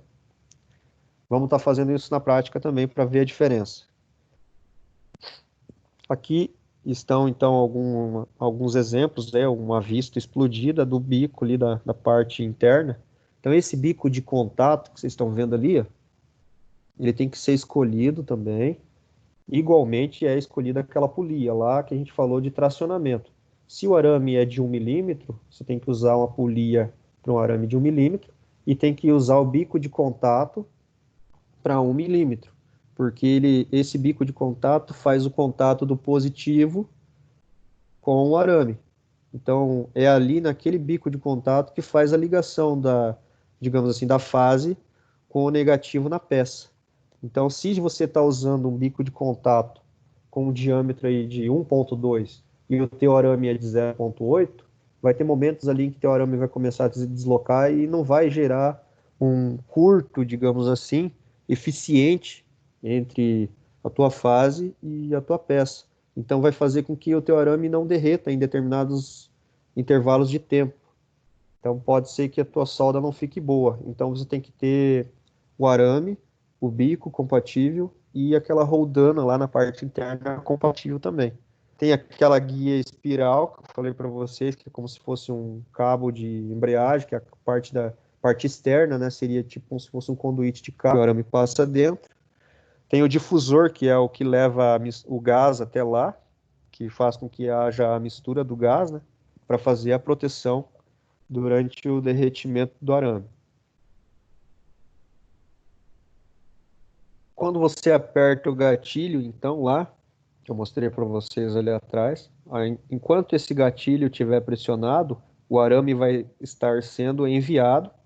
Então, esse arame vai estar saindo de dentro da máquina, lá na ponta, e ele é regulado por uma determinada velocidade que você também controla no equipamento. Então, no equipamento, você vai controlar a velocidade do arame e a intensidade da corrente. E além de fazer esse controle, você ainda tem que manter a distância ideal para fazer a tua solda. Se você manter a tua tocha mais perto da tua peça, você vai fazer uma penetração maior. Se você começa a afastar a tua tocha da tua peça, a penetração desse arco vai ser menor, então você vai ter uma deposição mais superficial do teu eletrodo na tua peça. Então, melhorias contínuas aí tornam o processo migmável aplicável até migmag aplicável à soldagem de todos os metais. Então, digamos assim, materiais com espessuras acima de 0,76 milímetros já podem ser soldados em todas as posições. Então, sempre há uma evolução aí, tá? Cada vez mais evoluindo a tecnologia. E eles estão desenvolvendo equipamentos que conseguem manter um arco estável para você conseguir fazer soldas em várias posições com espessuras cada vez menores. Então, basicamente, o MIG-MAG, ele tem 3 tipos aí que são os mais utilizáveis de curtos, né, digamos assim, de deposições de materiais. Então, a gente tem o curto-circuito, o globular e o aerosol. O curto-circuito é o mais utilizado. O globular a gente talvez até consiga fazer lá, mas o aerosol spray a gente não vai conseguir fazer, porque exige um equipamento com uma corrente mais alta, né? Então a gente vai estar vendo aí um pouco de cada um. O que é o curto-circuito? Nada mais é então o contato entre o arame, né, e a peça que vai ser feita a solda. Então, enquanto o arame está encostando na peça, ele está sendo derretido pelo arco e está sendo feito a deposição e formando uma poça de fusão. Então aqui a gente está vendo uma imagem, vocês podem estar vendo nessa imagem aqui, ó, que ele é um processo relativamente mais frio, ele pode ser feito em chapas mais finas, ele tem uma baixa penetração, ele pode ser feito em todas as posições, ele é aplicável em todo tipo de equipamento MIG-MAG, então todos os equipamentos MIG-MAG normalmente fazem esse tipo de deposição de material de curto-circuito, um arco estável e não apresenta escória. Então esse é o curto-circuito. Vocês podem estar vendo que o arame é bem próximo da tua peça para fazer a deposição. Globular. A transferência globular ocorre quando as gotas de metal fundido derretem e pingam na tua peça. Então assim, o teu eletrodo derrete antes de encostar na peça. Só pelo fato do arco elétrico estar sendo aberto. Então a gente vai ver uma imagem aqui, ó. Ocorre o que aqui? Ocorre um arco elétrico da peça para o eletrodo, que no caso é o arame. Esse arco derrete tanto a peça quanto o arame. E esse arame, ele simplesmente se transforma em uma gota e ele pinga dentro dessa poça de solda. Então você faz ali um gotejamento, digamos assim, dentro da tua poça de solda, com o sistema globular. E temos também a terceira e última, que é o spray. Então, na transferência por aerosol, spray, o que acontece? É uma corrente bem alta, né? Então, a gente tem que ter uma corrente meio alta aí para conseguir fazer. E ele faz como se fosse um preenchimento por spray mesmo. Vocês vão estar vendo ali, ó, na imagem, que a distância de derretimento é bem maior. Então, o processo é estável, logicamente. O preenchimento é mais rápido, porque você vai ter que utilizar uma velocidade de arame mais rápida também, e a deposição é alta. Então, você tem aí uma soldagem por spray, uma penetração maior, uma deposição mais rápida, só que você exige um equipamento mais caro, com a corrente mais alta também, um equipamento mais grande. Então, aqui a gente tem algumas vantagens, né, do processo MIG-MAG. As vantagens do processo de soldagem podem ser executadas em todas as posições. Então, essa MIG-MAG, ela pode ser executada tanto ascendente, descendente, ponta-cabeça, de junta, vários, menos a globular. Se você for fazer a globular no sentido ascendente, descendente ou ponta-cabeça, essa gota, ao invés de cair na peça por gravidade, né, vai cair dentro da tua tocha e vai entupir tua tocha. Então, todas as posições seriam só o curto-circuito, não as outras. Spray ou globular não dá para fazer em todas as posições.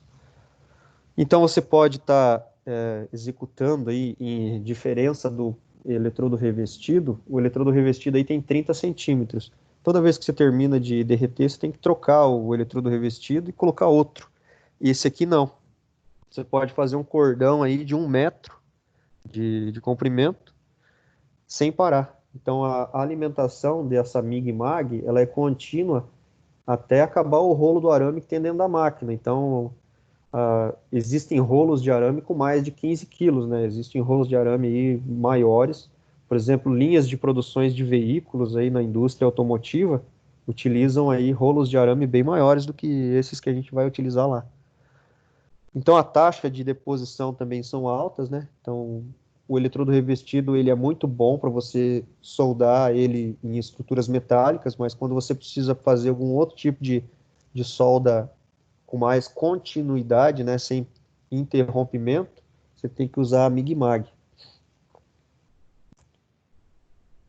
A versatilidade, então, pode ser soldada em todas as posições, alta taxa de posição, a gente já viu, foi repetido. Aqui, então, a gente está vendo algumas marcas, tá? Tem marcas Wonder, que é uma bem conhecida no mercado, Balmer, Vulcan e a ESAB, que é uma das mais conhecidas também, aí, a ESAB no mercado vende esses tipos de equipamento. Tanto TIG, quanto MIG, quanto eletrodo revestido. Alguém tem alguma coisa aí, queira falar? Conhece já a MIG-MAG? Tudo tranquilo? Tudo tranquilo por Essa é enquanto. mais, essa é mais fácil de soldar, porque você não precisa ficar trocando, né? Então lá vocês vão ver na prática a facilidade que é de soldar com esse tipo de equipamento. Essa daí sim, essa é mais sossegada. Então, beleza.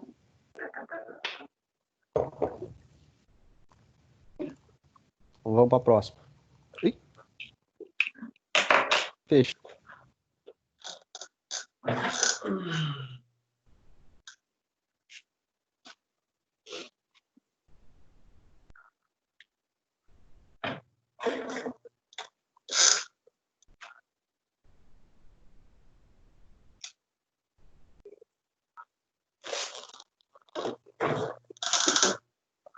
Voltei.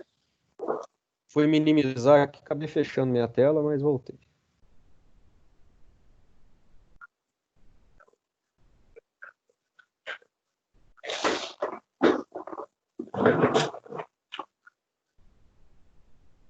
Certo? Todo mundo me acompanhando aí? Sim, O áudio tá chegando tranquilo aí? tranquilaço. Então, beleza.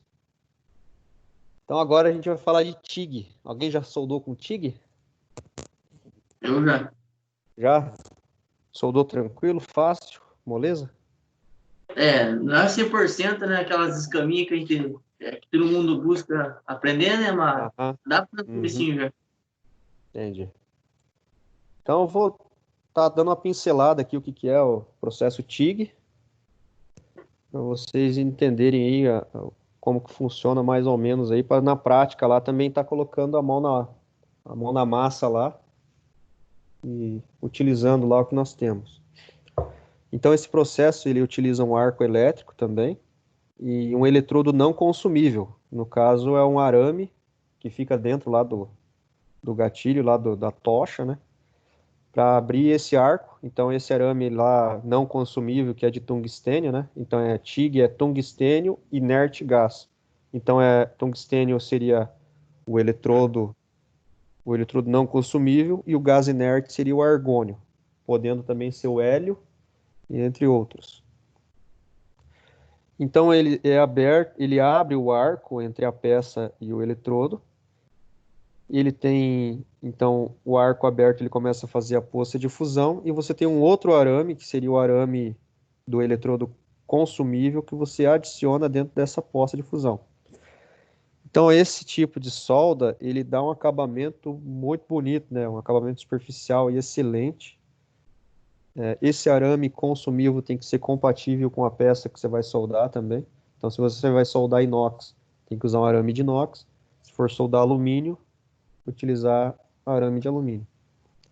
Então, aqui a gente tem alguns exemplos de solda, né? De TIG. Escama de peixe, ó, você pode ver que o acabamento superficial fica excelente.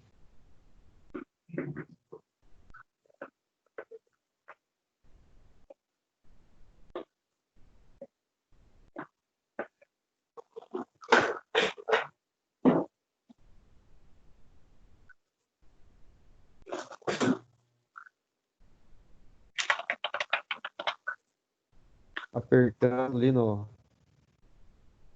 botão próximo da peça, já vai abrir o arco elétrico da peça. Então aqui temos então uma imagem de algumas pessoas que fazem algumas soldas, né? Fazem alguns tipos de acabamento aí, ó, com TIG. Provavelmente essa chapa deve ser uma chapa de aço inoxidável. O cara para chegar aí tem que ter um domínio muito bom aí do equipamento. Então a proteção da poça de fusão de solda é feita através de um gás inerte, assim como na MIG.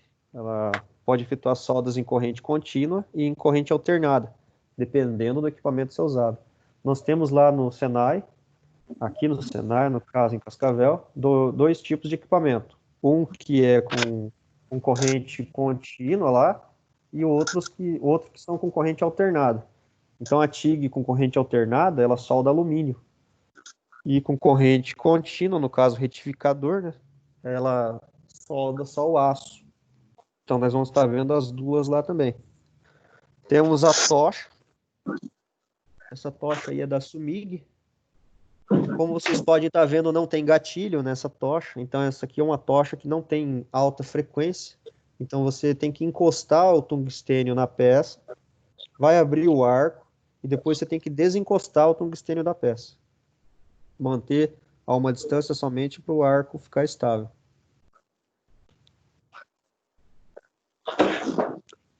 Então aqui a gente tem um exemplo, né, de como que é feito. Ó, tem o cordão de solda, o gás de proteção, o gatilho, o arco elétrico, a vareta do material que vai ser adicionado e a peça sendo soldada. Aqui alguns exemplos, né, de ferramentas aí que a gente vai estar utilizando. Existem equipamentos que soldam tanto TIG quanto eletrodo revestido. Então você pode estar utilizando esse equipamento nas duas situações, né? Você troca lá na parte de comutação, você comuta para soldar tanto com TIG ou com eletrodo revestido. Nós temos esses tipos de equipamentos lá no Senai. Eu vou mutar você aqui, que você está fazendo barulho aí, vai. Aí, acho que agora. Então, esse aqui são os bocais. Os bocais, eles diferem por quê? Dependendo aonde você vai soldar, se você vai soldar numa quina que tem uma inclinação muito aguda, você não consegue chegar com um bocal muito grande. Então você tem que utilizar um bocal para cada tipo de posição que você vai soldar. Se você for soldar um local que não tenha uma inclinação, seja uma solda plana, você pode estar utilizando um bocal mais aberto, ali, um bocal 8, um bocal 7, um bocal 10. Agora, se você for soldar numa quina ali, por exemplo, 90 graus ou uma quina menor ainda, você pode estar utilizando um bocal com um prolongamento e com um diâmetro menor, para você conseguir atingir aquele local com a solda. Então, existem vários tipos de bocais, né? Aqui você pode estar vendo a diferença entre um bocal mais aberto. Acho que eu não tô transmitindo imagem, vocês não me falaram nada. Ô, cara, você não me falou que eu não estava transmitindo minha tela?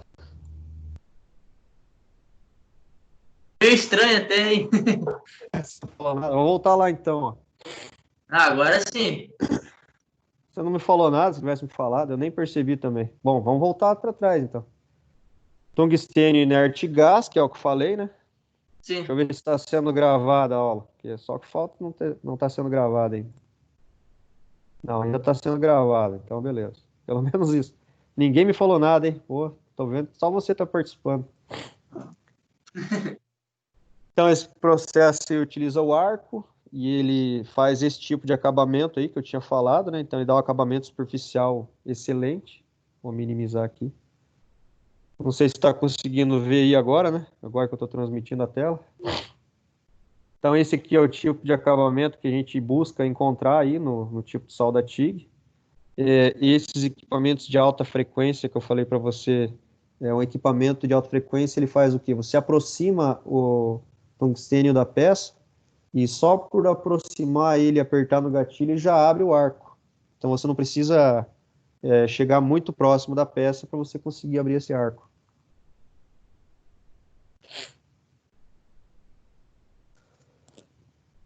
Aqui então alguns tipos de que eu tinha falado de acabamento que eles deixam superficiais aí, né? Os caras aí da arte gostam, que trabalham com parte de soldagem TIG, gostam de estar brincando aí com solda em inox. Como eu já falei, então, ele pode ser soldado tanto em corrente contínua quanto corrente alternada. Essa aqui é uma tocha, então, que não tem alta frequência, então você tem que encostar o tungstênio na peça, o arco vai ser aberto, aí depois você afasta esse tungstênio para manter o arco até uma determinada distância e adiciona ou não o metal de adição. Esse aqui é o equipamento que eu estava falando que a gente tem lá no Senai. Não, eu acredito que não seja dessa marca, não seja exatamente esse equipamento, mas é um equipamento que solda tanto eletrodo revestido quanto TIG. Esses são os bocais que eu estava falando. Então, os bocais aí, para você fazer uma solda mais plana, você usa o 7, o 8 ou o 10. E quando você quer atingir um determinado posicionamento lá, 90 graus ou mais do que isso, um canto lá que fica de difícil acesso, você pode estar utilizando uns bocais com um diâmetro menor prolongados. Essa é a diferença que dá de dois bocais, ó. Um bocal que tem um acúmulo de gás dentro e depois um diâmetro menor na saída, faz uma proteção mais reta, digamos assim. E o bocal com a saída mais paralela faz outro tipo de proteção. Tem alguns que são luxo, ó. Esses daí são, digamos assim, mais utilizados aí para solda em inox mesmo, solda sanitária que eles chamam, né? A gente vai ver mais para frente o que que é. Então, são bocais de vidro. Muito bonito esse tipo de bocal aqui, cara, fazer solda. Normalmente os caras que fazem aquelas soldas ali em aço inoxidável utilizam esses tipos de bocais aí.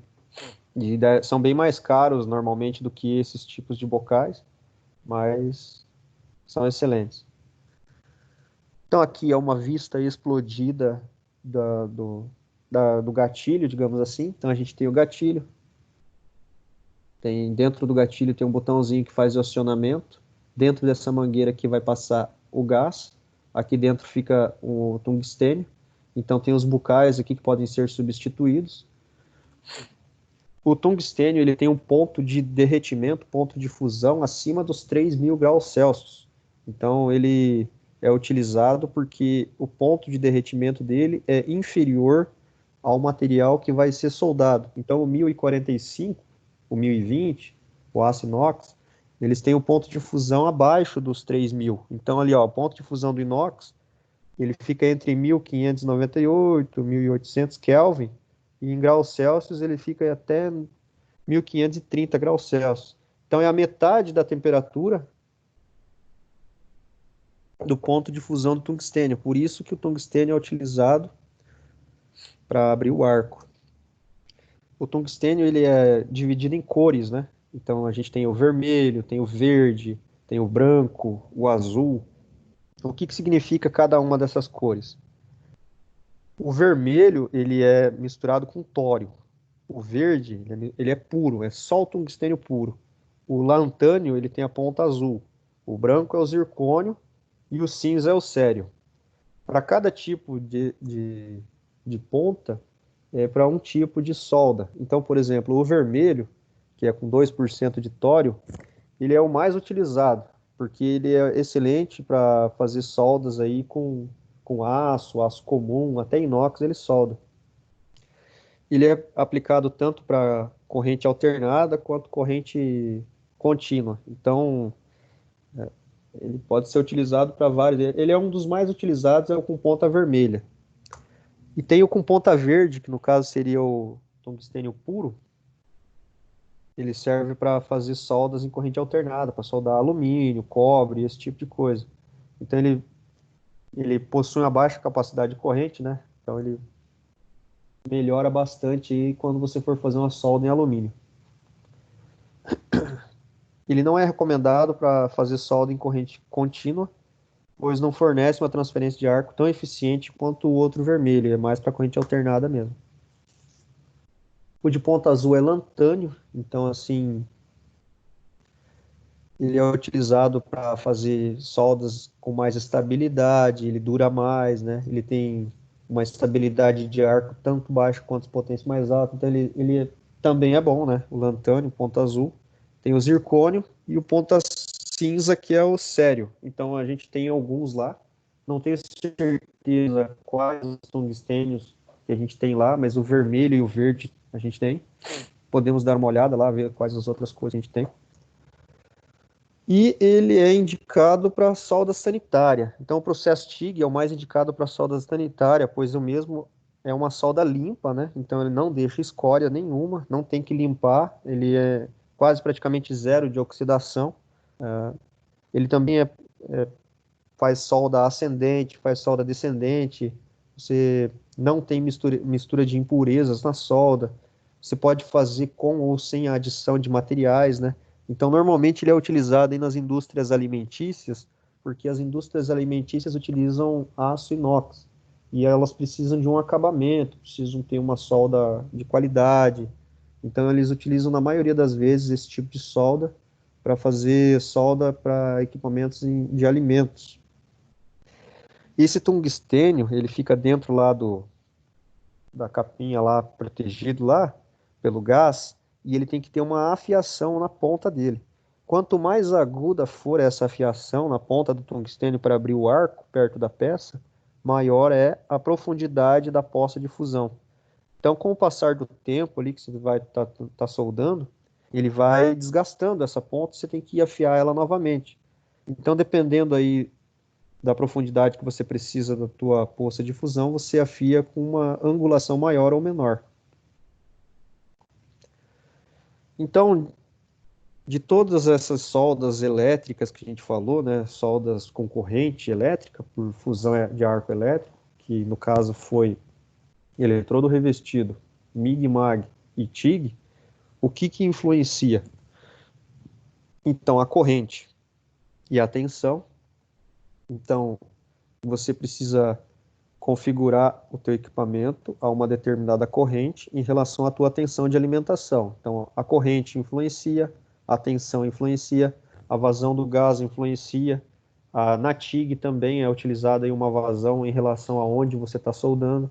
Se você estiver soldando num local muito aberto, tem que aumentar a vazão para 10 litros por minuto, ou baixar para 8 litros por minuto, depende muito do local que você está fazendo essa solda. Não pode ter vento, né? Senão vai oxidar toda a tua solda. E outras situações, então, são os consumíveis, né? Os consumíveis têm que ser específicos para cada tipo de material. Então, se você vai soldar alumínio, você tem que usar um consumível, que seria o eletrodo para alumínio. Se for soldar aço inox, tem que ser um eletrodo específico para aço inox. E assim por diante. O cordão de solda, ele gera com o aquecimento uma zona termicamente afetada, que é o ZTA. Áreas específicas como o ZTA, elas são influenciadas através do aquecimento. Então aqui a gente está vendo uma imagem de onde o material foi depositado e onde foi feito o aquecimento desse material. Então a gente tem aqui a poça que foi feita, a solda que foi executada e a zona termicamente afetada, que no caso são essas partes que ficam próximas ao cordão de solda. Essa se chama zona termicamente afetada. Então aqui a gente tem então uma imagem, né? Uma metalografia que eles chamam, macrografia de uma junta. Então aqui é uma junta em duplo V, que foi feita a solda, foi feitos os cordões e depois foi cortado para tirar uma imagem. Então a gente pode dar uma visualizada que ficou um ponto bem no centro dessas duas juntas aqui em V, em que ficou aberto. Podem ver que ficou um ponto preto, então ficou uma falha na solda, não ficou uma solda bem feita. Então aqui é um exemplo, né, de um cordão de solda que foi feito. Esse aqui que a gente está vendo uma imagem do equipamento que a gente vai tentar estar utilizando lá, que é para corte. Então é uma espécie de oxicorte que a gente vai estar utilizando se o compressor estiver ligado. Então nada mais é então do que um compressor de ar ligado num equipamento alimentado por uma fonte de eletricidade. Então você vai ligar o terra, no caso que seria o negativo, na tua peça e vai estar acionando o gatilho aproximado da peça. Esse ar aquecido vai gerar um arco elétrico e esse arco elétrico vai fazer o corte da nossa chapa lá na prática. Acho, creio eu, que era isso. Então a gente falou aí um pouco de cada coisa. Não sei se alguém quer dizer alguma coisa. Como é que tá? Tudo tranquilo? Vai ser um Agora, tá na prática, cara. agora a gente precisa de aula prática, né?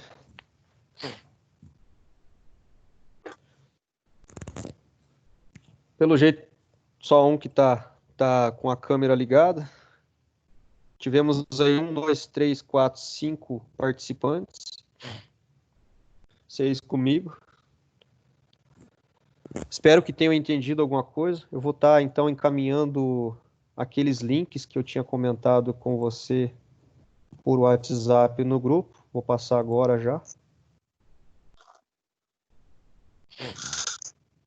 Gostaria que vocês assistissem esses vídeos aqui.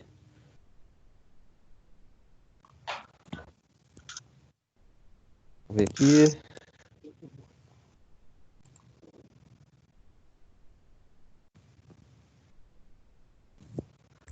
A solda MIG-MAG, como eu tinha dito lá antes, ela é uma solda que é utilizada para automação aí de grandes indústrias automobilísticas e hoje em dia eles estão utilizando para fazer impressão 3D. Então eu estou mandando para vocês um link junto aqui no grupo. Aqui no grupo então tem aqui eletrodos revestidos, como são feitos, link da ESAB para vocês estarem buscando informações. Então eu coloquei, ó, robô soldando MIG-MAG. Então aqui são um robozão lá fazendo uma solda MIG-MAG. A impressão 3D de uma ponte com solda MIG-MAG. Então vocês vão ver uma empresa norte-americana que é MX 3D, se não me engano. Essa empresa ela fez um modelo de uma ponte, colocou um robô lá para fazer uma solda MIG-MAG, e esse equipamento de solda MIG-MAG foi depositando ponto a ponto, levou 6 meses aí para essa ponte ficar pronta. Não é uma ponte grande, é uma ponte pequena, e através da automação dessa soldagem aí, conseguiram fazer uma ponte aí que não teria como fazer de outra forma se não fosse daquela, entendeu? Mas vocês vão ver no vídeo. Beleza? Acredito que era isso por hoje. Não foi utilizado as 4 horas para passar as informações para vocês, mas qualquer coisa que vocês precisarem, eu vou estar aqui. Deixei uns links, então, para vocês estarem acessando. Tem alguns vídeos aí do Telecurso 2000, parece que é coisa velha, mas se vocês assistirem, vocês vão ver que é bem bacana, bem interessante. Vou estar parando a gravação, então.